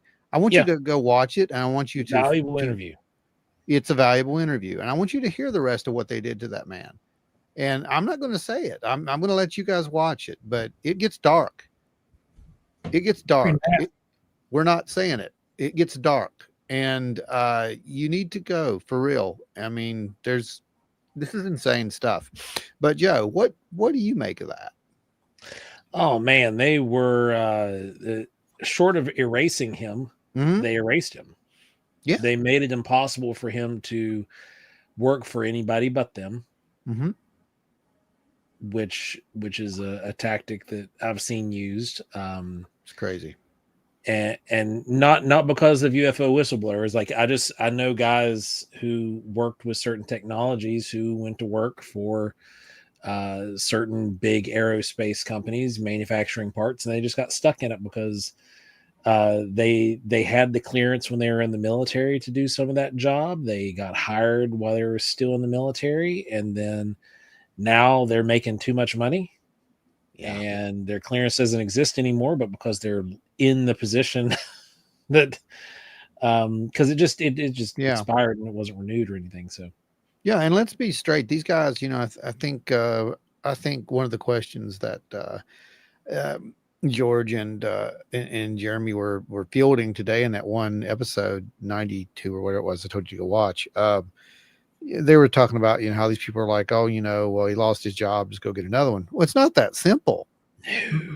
That's what you don't understand. It's like these guys live, when you're in that community, you're making a lot of money. Okay. Yeah. And you're talking about a major lifestyle change.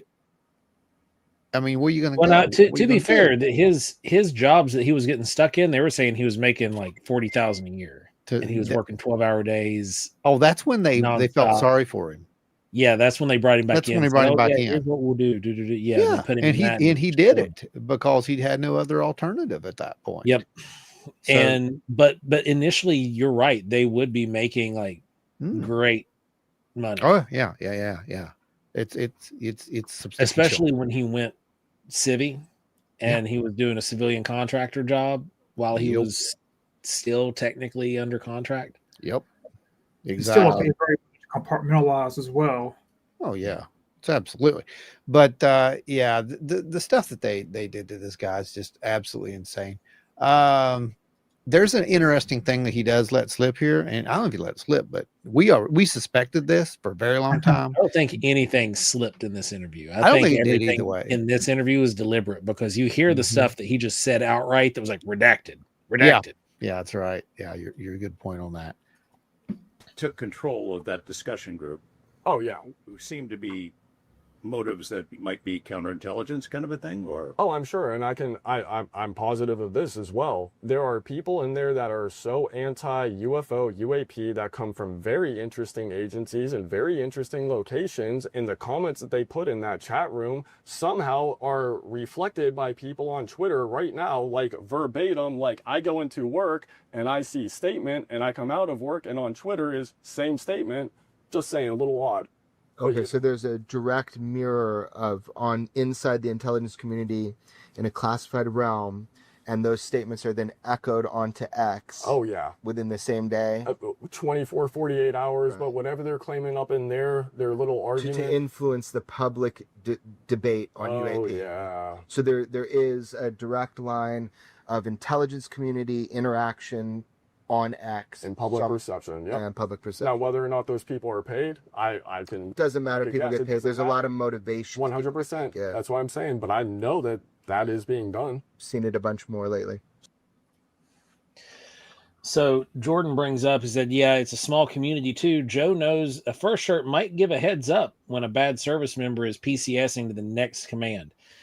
And that's 100% true. I remember being stationed at a place and being there when the shop was told you got a real S bag coming into your shop soon.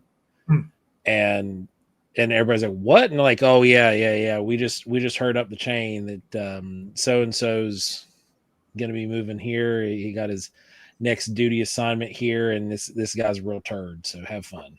Yeah. pretty much everything, or did you hold some of it? I held a lot. Then finding a new job.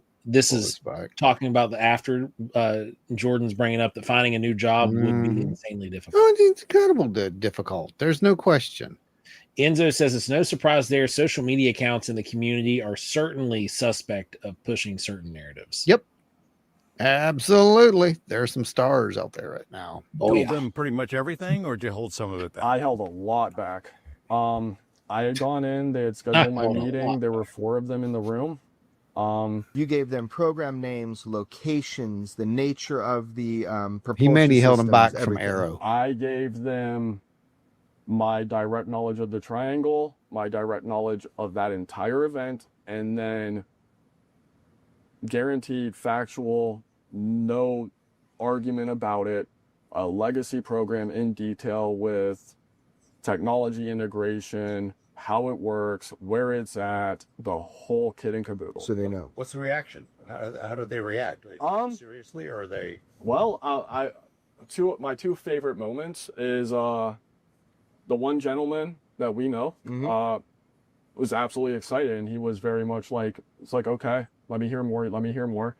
There's another one that is public now, who I don't think he really wanted to believe it, and then made some comments here and there. And then towards the tail end, I had dropped 2 magic words. And when those 2 magic words dropped, I will never forget it. As soon as those 2 words dropped, that individual's mouth hit the floor. He threw his hands in his hair, looked at me, literally looked down at the paper he was writing notes on, and exasperated an agency name, and was just like staring off into space like, what the hell am I supposed to do now? Was it a program name? Yes. 2-word program name? Yep. Something you should not know. Something you should not know. Probably. Something you shouldn't know. Probably. Judging by the room's reaction. I mean, yeah, probably. That's about it. So the next one though is crazy because he goes to the inspector general, and he's filing his IG complaint. Yeah. And that's supposed to be the place where you go file your complaints, right, Joe? Yeah, it is. Like, Right. like these aren't just like subtle complaints. Right. These are like, It's going to get fixed. yeah. Yeah. The No. fall of 2023. And I go through the IG process. And to be honest with you, out of everything, I really feel like the IG process was the worst. My opinion, going through the IG and the questions they asked me, the things that were said to me, made me feel like that was a fishing expedition, and the only thing they cared about was finding out how much I actually knew. Wow. That is So highly pause real disappointing. quick. Mm. I'm gonna tell everyone this. listen and listen close.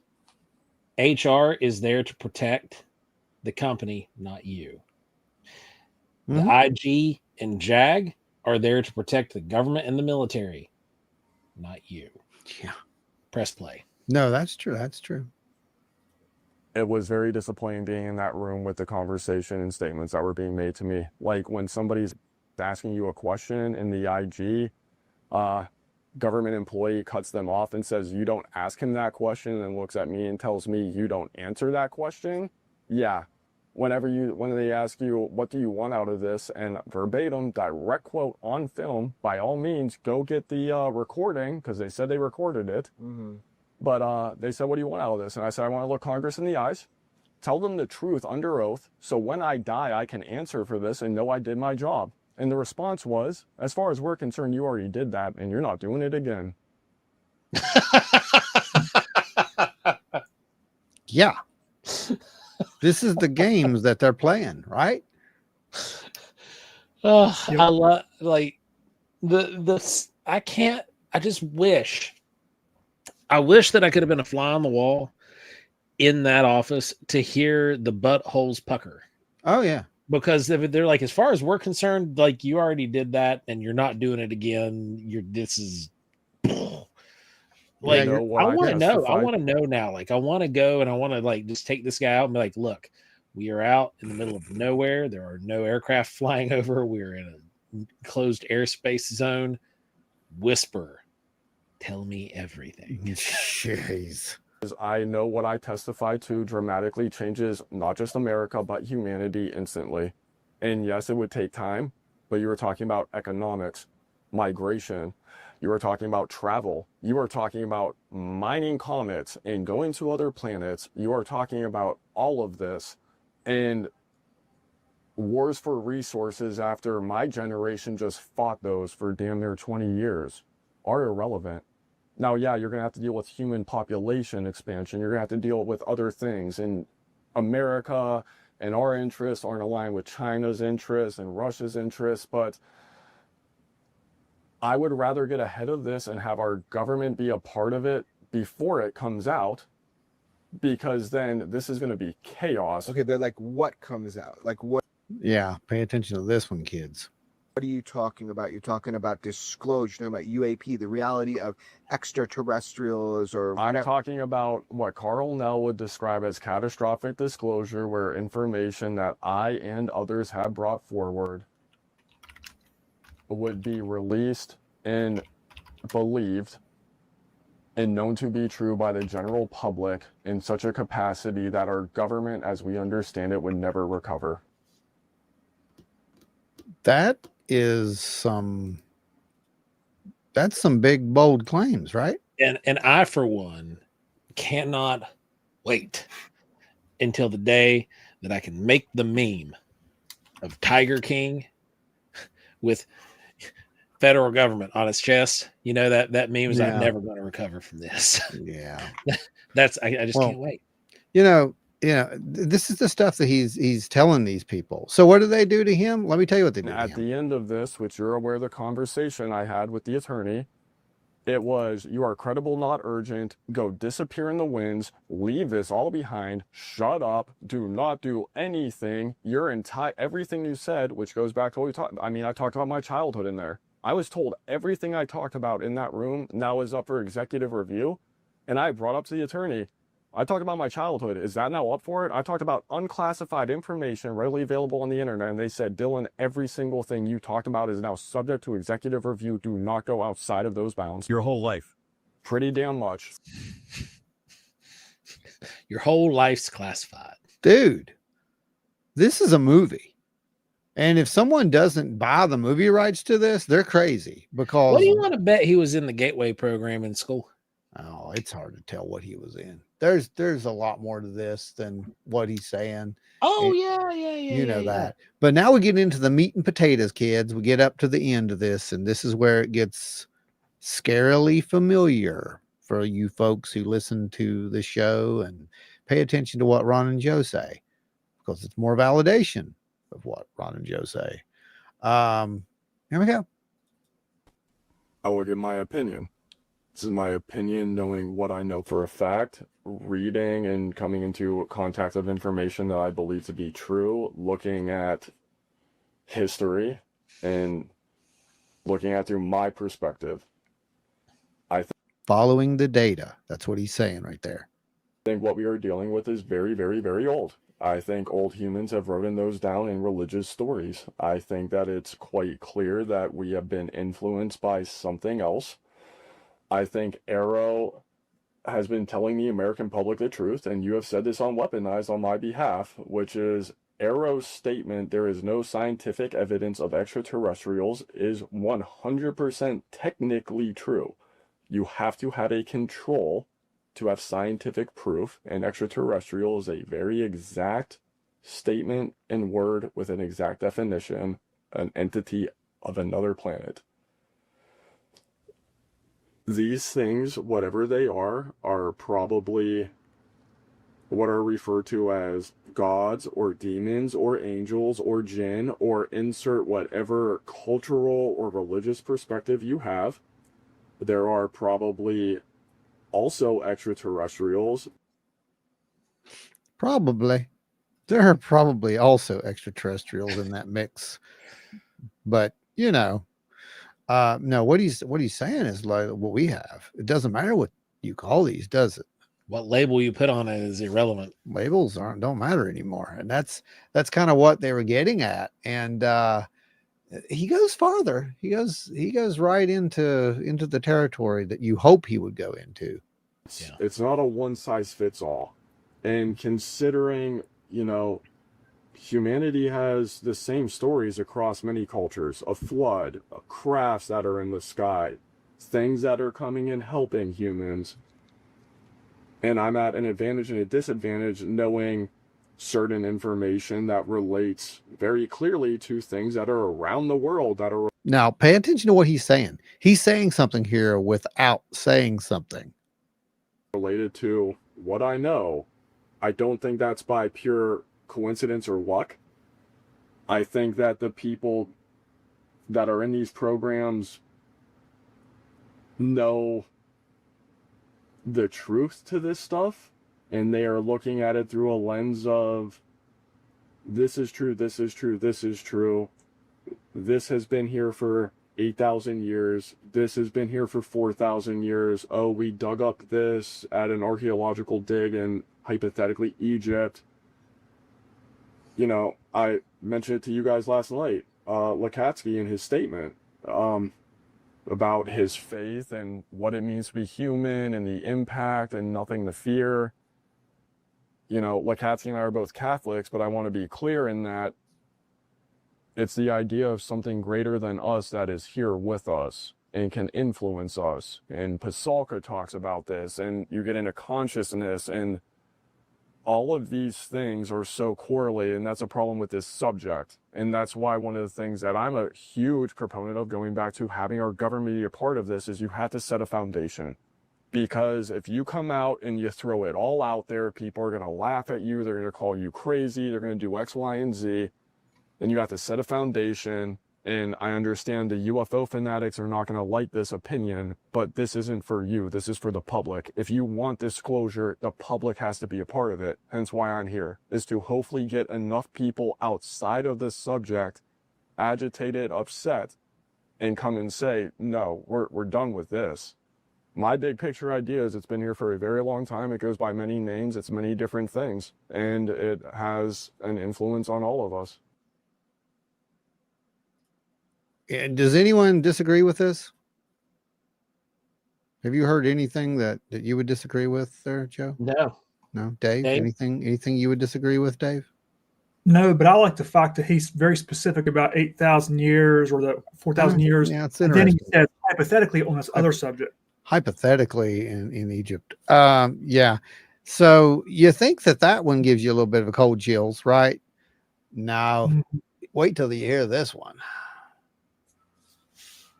Yeah, it's this one right here, I think. What are they? Ancient alien. What are they? Yeah, what are they? Part 2. Oh no, it's the next one after this. But we'll listen to it. We don't really know what they look like.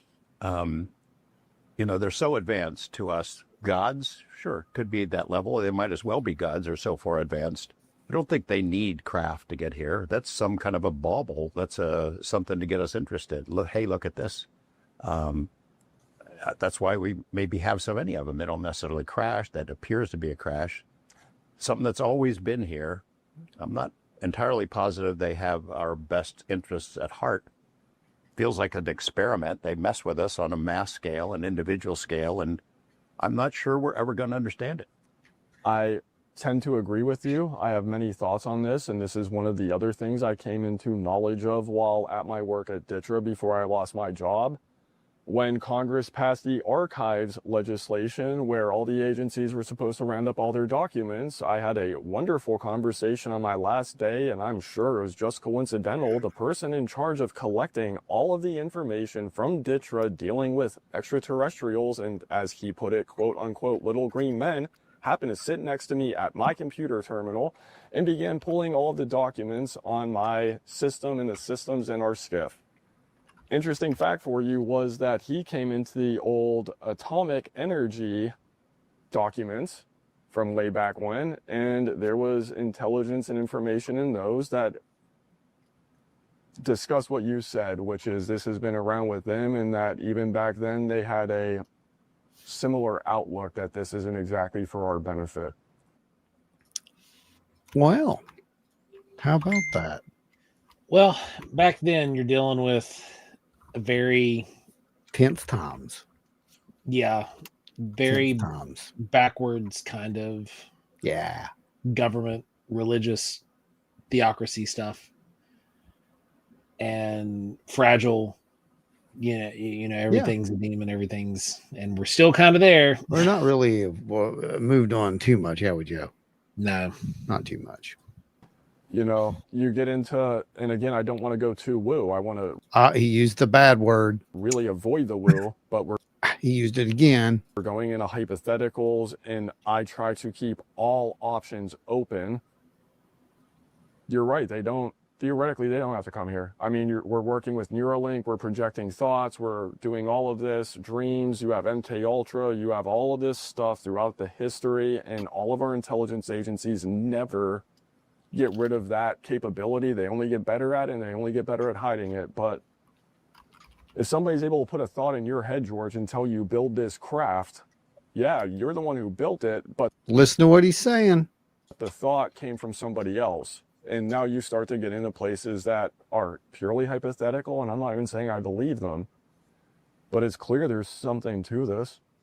Like thoughts as intruders from a non-human intelligence, having humanity do the bidding that they want without direct knowledge that it's being asked by someone else. And we're talking about that, right? Theoretically, that's a possibility, 100%. I think on Joe Rogan, he mentions like artificial intelligence influencing humans to continue to create artificial intelligence and just round and round. Yeah, the metamorphosis philosophy that Rogan talks about, it's really beautiful. I mean, I keep all options on the table. What I know is these things are real. They exist. We've had them. Other nations have them. I know that in some way, shape, or form, they appear in a physical sense. I know that they have an interest in people, and I have a strong belief that they have an interest in certain families, if you want to call them that. What does it all mean? Yeah. Now he's really asking the hard questions, isn't he? Yeah. We've had these conversations and we're kind of understanding it. But you know what, Joe? He also says something that so reminded me of you. And this is the final clip of Borland, by the way. But there's so many parallels to some of the stuff he said toward the end of this. That being one where we have to look at the possibility that there's these things going on in our heads that we're being manipulated, right? Yeah. And then he says this. The most important thing, I think, of our lifetime, and probably the most important thing going forward, because a lot of humanity's issues would be solved, but that is also the problem, is humanity is humanity. You've heard that before. Right. So what I'm saying here is in this last things, like it's almost like sometimes, and we've seen this throughout history. Someone will invent something at the exact same time someone else invents something. Like he may be on to something, is what I'm saying. There may be some Right. kind of a consciousness psychic link that's kind of directing things in a certain ways. And we've had this conversation before, and maybe one day we'll talk about it openly, but there's definitely some stuff going on there. So we just had a sighting report sent in. Shoot, let's hear it. So Cam Norwood, my girl and I saw an orb from maximum 200 feet away. Super bright white light flashing on and off for about 1 minute. Called out to her kids, teens. It disappeared and reappeared about 7 miles away, flying erratically. Wow. Spokane Valley, Washington, approximately 32nd Street above a church. Above a church. Wow. 8 p.m. Summer 4 years ago. That's a crazy one. That's fast. So that probably qualifies as your Cam speed. says, I know a lot about aerospace, more than most. We didn't create that tech. No way. Too stunned to video it. Oh, yeah. Yeah. That happens a lot too. And that's something that people, they can't understand. Ryan V. Dang, these good shows always pop up too late for me. Hey man, that's the beauty of the playback, baby.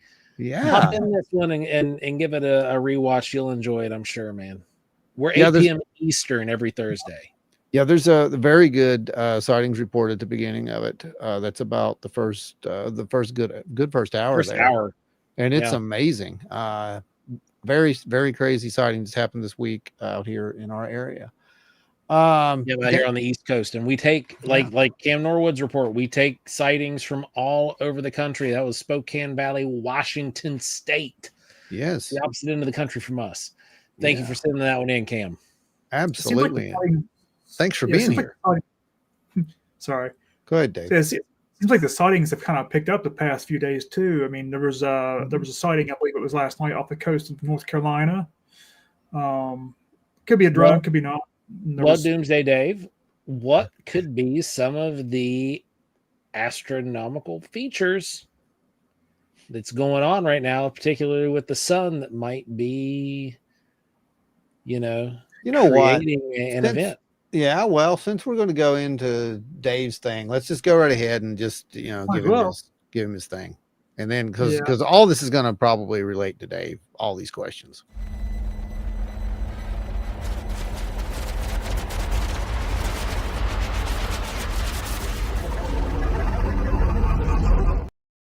Next week it'll say Doomsday Dave. I promise. Go ahead. I think you disappointed folks with that one, Ron. No, next week. So what is going on? We talked about, some of the imagery and blah blah blah of this comet mothership thing. Why don't you explain to us why it's not probably a mothership, and then kind of help people understand that Avi isn't saying it's a mothership right now either. Right. Yeah, I mean, it's like we talked about. Was it last week or week before? I mean, the media and some of these other podcasters and YouTubers, they're definitely blowing it far out of proportion.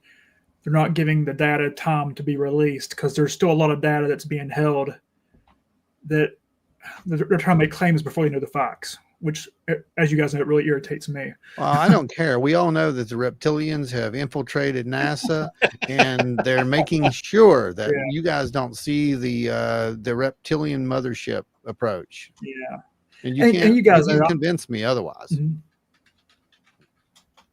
And you guys know I'm absolutely open-minded just as much as anybody in the chat, and the three of us, open-minded that there's always a possibility it could be.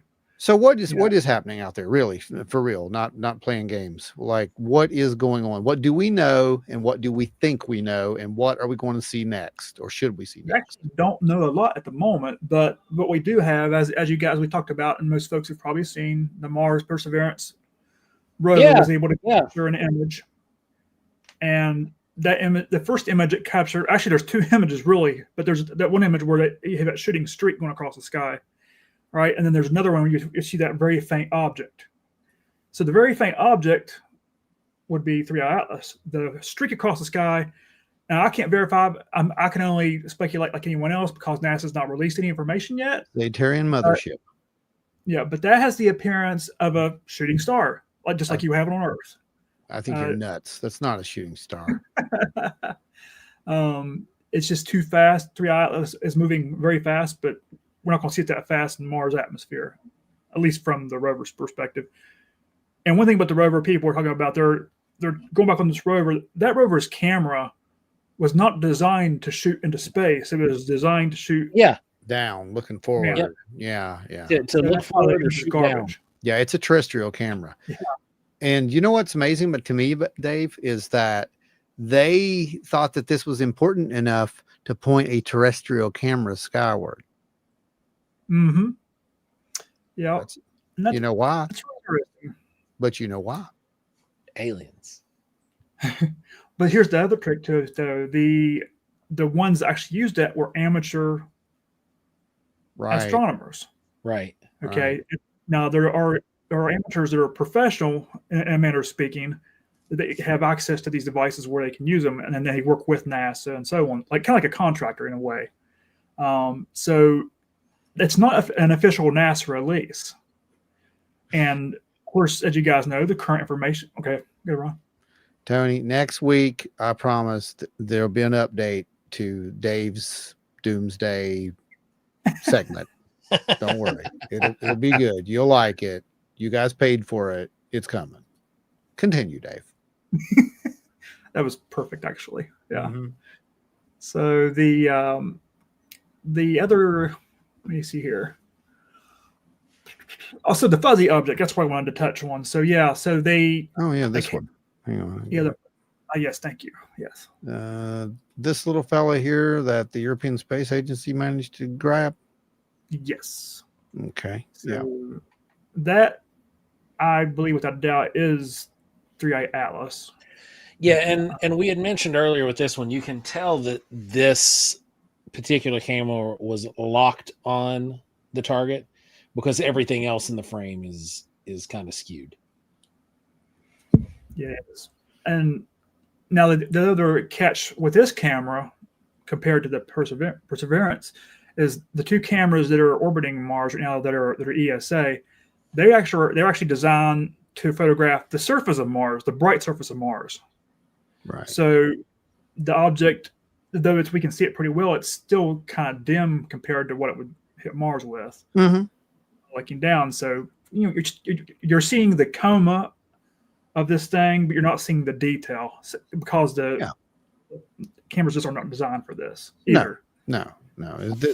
We're using our technology in ways that shouldn't be used because we want to get these images because, hey, it's the first time that we've got to actually possibly capture a interstellar visitor, because they're still kicking themselves from the whole thing. Let's be real. That's exactly why we're doing this. It's not because it's an alien mothership. It's because we want to catch the first, and they didn't with the Muamua. It was heading out before they got to catch it on its way in. So, that's probably another one of those issues. But, I got a question about this though, David. And that's, I've heard some rumors rumbling that this thing's been followed by other objects. Now, I'm going to play stupid and act like I don't know what that means, but I do know what that means. But I want you to explain to the folks here what that really means. Yeah. And I can only speculate as well because, again, without the official releases by NASA or other agencies, we can't really, all we can do is speculate. Right. But that information's actually not been completely available, really. I mean, it's right. I think Avi was one of them that mentioned, I think he was the main one that mentioned that. Avi, yeah. Mm-hmm. The only one that I can recall that's really mentioned, and I've kind of gone into some web searches to see if I can find more info. And there may be some out there, but they think it could be potentially be parts breaking off of the comet, which I don't know. I don't know about that. That's odd too. I mean, that's really all we really know, Ron. There's not a whole lot of information to that. I mean, we've seen comets break up before. This was my point when I heard that. I'm like, oh my God, this is like Shoemaker-Levy 9. And we know what happened with Shoemaker-Levy 9. Oh yeah. It wasn't a good day for Jupiter. So let's hope that they're wrong about this, and that's not what we're seeing here, because that could be an issue. And I'm not raising a false flag. I'm not raising a panic flag either. I'm saying we need to watch that, because He's raising the Doomsday Dave flag. maybe, but we've got to watch that, because that could be an issue. That could be a very big issue. Even if it just goes into the deep space array, like it might not be a direct issue for us here, like as far as impact would be concerned. Right. But if fragments went out into the arena where our deep orbit satellites are. Technology depends on those dang satellites now, Joe. Yeah. Yeah. Well, if you guys want to know the real fun of this whole thing, this is kind of fun. I don't know. I think it's coincidence, I hope. But if it's real, it'd be really cool too. But the WOW signal. Oh, I've heard about this. Yeah. What's the truth with this stuff too? Well, again, this is per Avulo. You Well, know. He comes with a little bit of credibility. And yes, he does, very much so. And obviously, 3 atlases coming from the direction of Sagittarius. The WOW signal came from that same region. It did. And actually, I'm going to go back and look at my information and make sure I get the information right. No, you don't got to do that. Nobody else does. So the WOW signal came from the area of space within 9 degrees, the direction of 3I Atlas and Sagittarius. Okay, just to put this into perspective, 9 degrees to us right now. It's impressive. Not kind of. No, like, 9 degrees on Earth. Okay, Yeah. now we're going to go out light years away with that same degree change, and suddenly we're light years apart at the end of that. I don't know. No, I'm impressed. Go ahead, Dave. He's just being a debunker. Probably he's played off. But 9 degrees in space is huge. That's still a huge difference. That's like, wow. Y'all are just ruining this. Depending on how far away you go, you're talking light years. You're ruining it. Now you're ruining the whole thing for all of us. Y'all just ruining it all. So what you're actually saying is had nothing to do with this. Just seems to be, oh, well, look, it's from Sagittarius. Oh, Sagittarius, by the way, is 100 billion light years across. It could be from anywhere in that area. Yeah. It makes sense to me, guys. Actually, that in the comments, if you guys might want to pop up that Mid-Ohio Valley unexplained phenomenon, I liked what he put up. It says, I don't understand why NASA would release that crappy photo, especially since it looks like a Tic Tac UFO and they're trying to make people panic. Surely they have 4K or 5K images of it. Just a joke. They don't care. I apologize. I don't know if you're but if he is, I think that's a great point. Absolutely great point. And let me jump back on that for a second too. On that, that's what I wanted to bring it to. They said NASA's saying because of the shutdown, they still have people working, so there has been some. You can call it conspiracy theory or whatever you want. Truth, and I can agree to it as well. To the truth. Yeah, it's like they have had plenty of time to release photos. ESA already released this one, and I'm sure they have much more.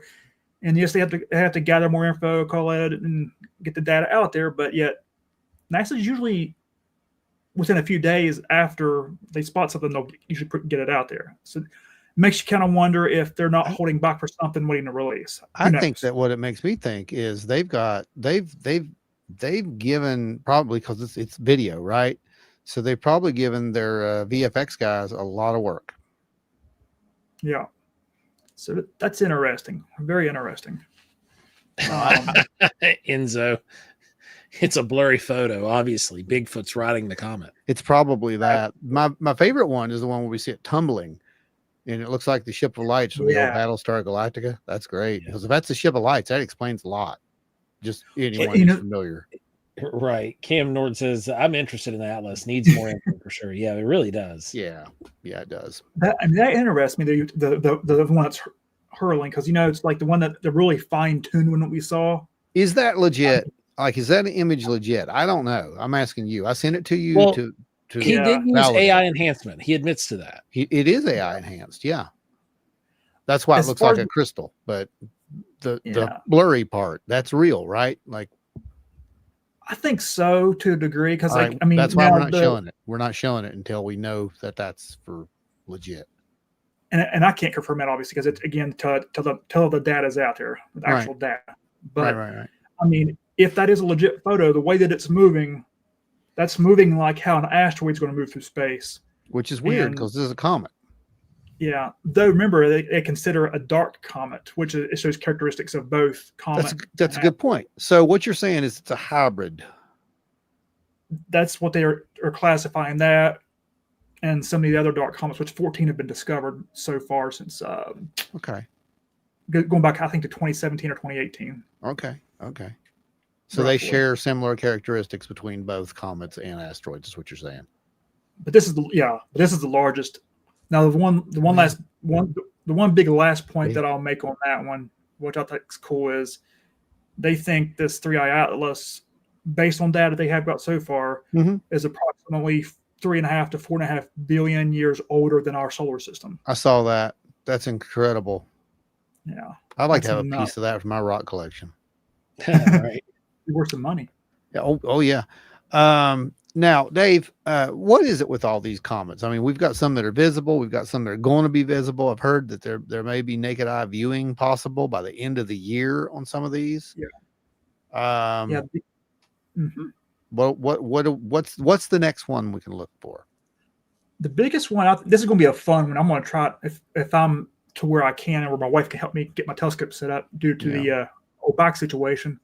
I'm going on October 20th through 21st, roughly. Actually, I apologize. October 20th through October 23rd will be the best time to see R2, like Swan R2 and Lemon in the same night. Oh, you're saying two comets in the same night. That's what you're telling me. Yeah. Plus the Orionid meteor shower in the same night. Man, that's just crazy. That's pretty cool. That's they say crazy. R2 may be visible to the naked eye, possibly. Yeah, that's crazy. Yeah, we've got a lot of comets that are moving in.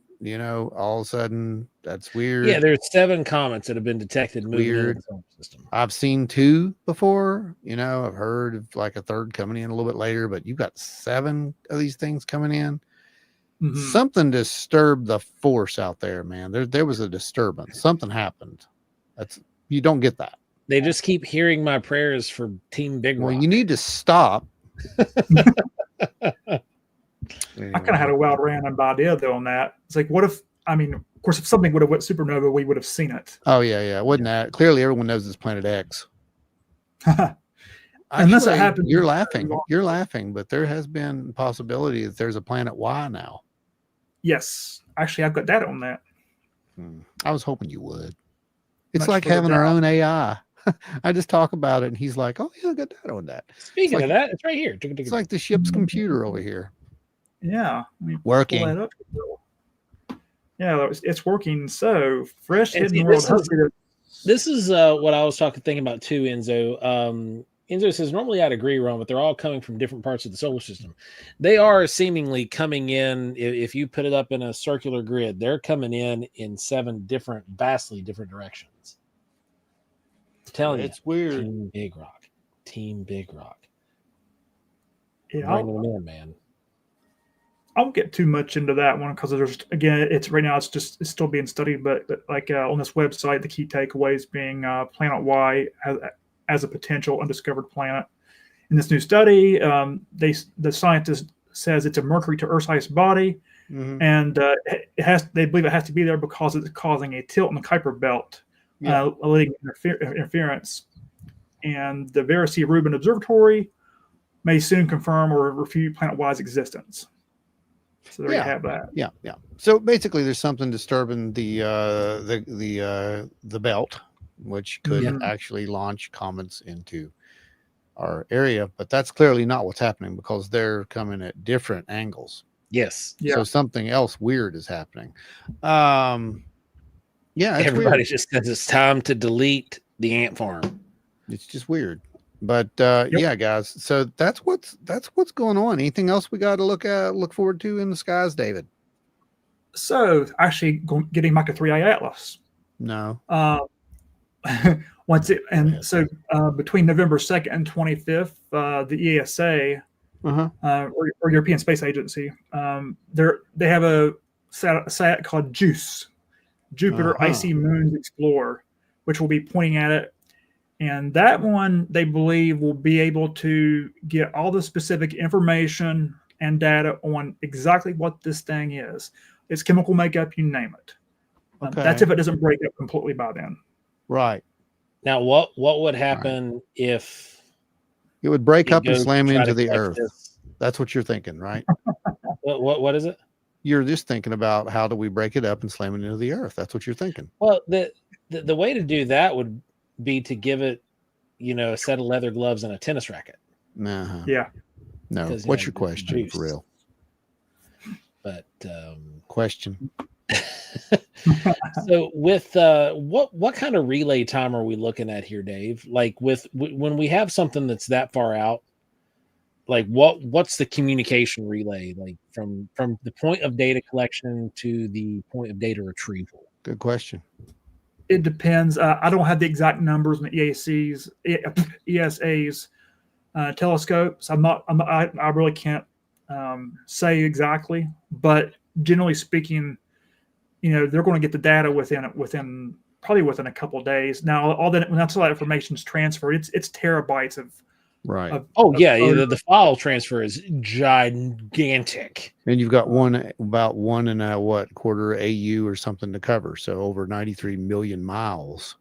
You think, you think it's bad when you're trying to download your video, it's out in the middle of the woods. That's nothing. Like when I'm doing astrophotography, one photo with my camera is 25 meg, and you multiply that by I'm stocking 100 to 400 photos. Yeah. And I'm getting about 200, gig on my computer just with that one photo. That's insane. So you imagine what they're getting. Insane amount of data. Oh yeah. To be beamed. I mean, that's the insane part. So it's amazing we see anything. Yeah. So December 17th, I believe it was, or December 19th, I apologize. December 19th, we should be able to see it here on Earth. It should possibly be visible, of course, with telescopes. Definitely not the naked eye. Unless it makes a hard left and starts coming towards us, then we're all going to be poo-pooing ourselves. Yeah. Because it's something else coming through. Cam asked a nice question for everyone before you decide to leave your earthly abode. Will you see undeniable worldwide UAP disclosure? That's a good question. Will we see UAP disclosure in our lifetimes? That's a very good question, because that would depend, in my opinion, on what you call disclosure. I think we are past disclosure at this point. Yeah. I think that we've seen disclosure, and now we're just trying to grapple with what it means and where do we go from here, because it's made a lot of people very, very uncomfortable, just like we knew it would. Like we called this several years ago. It's all playing out the way that honestly we thought it would. You've got the push and the pull of the people who are just desperate, or back there saying, the old guard refuses to fall away. They know their time's limited. It's coming, whether they want it to or not. And, it may be coming whether any of us wants it to or not, truthfully. Absolutely. I agree. Oh God, I can't believe you just did that. I ain't heard that in a few years. Yeah, it just kind of fell out. He'd be proud of you. Yeah, I think we're in the same boat there with you. Yeah. I think we're already past it. It's just up to everyone to look at the data at this point. Yeah, I think so. But if you mean like actual, government, you don't need that. You don't need that. All you need to do is listen to what's going on, and we need to keep telling, like what Tommy did here tonight. We need to get people on who've had these experiences, because it's a domino effect. You hear this, the other person, oh man, I saw something that looked like that. That's validation, and that's what this whole experience really comes around. In my opinion, that's what it's about. It's validation. We validate each other. That is disclosure, and it goes down the line. You don't need a government telling you that when everybody is seeing the same thing and hearing the same thing. And, you know, what's it mean? I'm with Borland and the rest of them on this. I don't really know, but I will say this. I'm not with them when they say that, you know, we can put this all in a, it's not necessarily good for us category. I don't believe that at all. Yeah. I believe that there may be other sides that don't want it to be good for us, but something's kept us here for a very long time. That's my opinion. There's a lot of information coming out right now. It's Yeah. you know, that one that's actually really kind of intrigued me lately is the with the headline for it, galaxies with high radio emissions can be home to many advanced civilizations. Yeah, we're having these conversations, and that's how you know, that's more than we ever thought we'd get to see, to be honest. We're talking about the potential for, you know, it's laughable. I know people are laughing about it, but we are literally having accredited scientists suggest that something could be an alien mothership. Now, think about that for just a second and don't laugh about it. That's the problem. We got people who are either A, taking it too serious as an absolute, or they're laughing about it. You need to be in the middle of that. That's where you need to be, because it should be okay to have those kind of conversations and those thoughts, in my opinion, anyway. That's how you mature. You need to be a mature species. We're not mature species. Joe can tell you that. Yeah. Yeah. Anyway, folks, yeah, we pushed this one over the limit. Look at that. Yeah. Guys, humongous thank you for all the blessings that you've sent us out here. Like I said, we've got some stuff that we're planning on. We're going to get some new gear, and that's what the current push for is going to be. And we'll tell you all about that after we have it. And it's a big deal. It's a very, it really very, is a major deal. And there's been no more one doing it. conversation that's happened now. So there's no one that's really doing this. So, Yep. I mean, there are people who are doing it, but I can't say, and that would ruin the surprise. But yeah, it's real data. So you guys, you know, again, thank you so much for doing that. Joe, can you run the ticker there for all those supporters? We still got that? Yeah. Oh, yeah. Unless you deleted it. No, I haven't. I know touched I it. haven't. I haven't touched it. But yeah, if we could get that up there. There we go.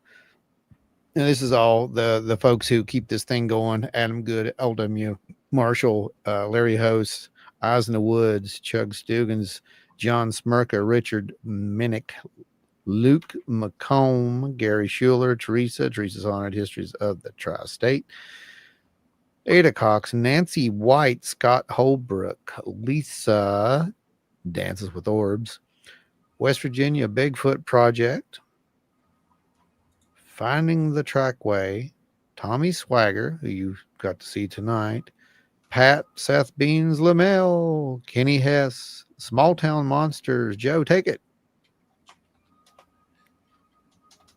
Guys, thanks for hanging out with us tonight. You all have been an awesome crowd. We appreciate all the comments and all the engagements. This has been great to have you all. Hope you all join us right back here next week, 8 p.m. Eastern, live here on Thursday for Wild and Weird Radio Live. And this weekend, remember, we are going to be at the Thunder in the Mountains powwow. You do not want to miss it. It's a great event. If you're in the region, come check it out. Stop by the table and hang out with us for a bit.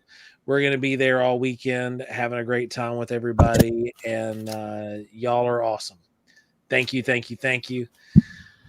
And remember, 3-Eye Atlas, it might just be a mothership. Just saying. I want to stay wild and weird, everybody.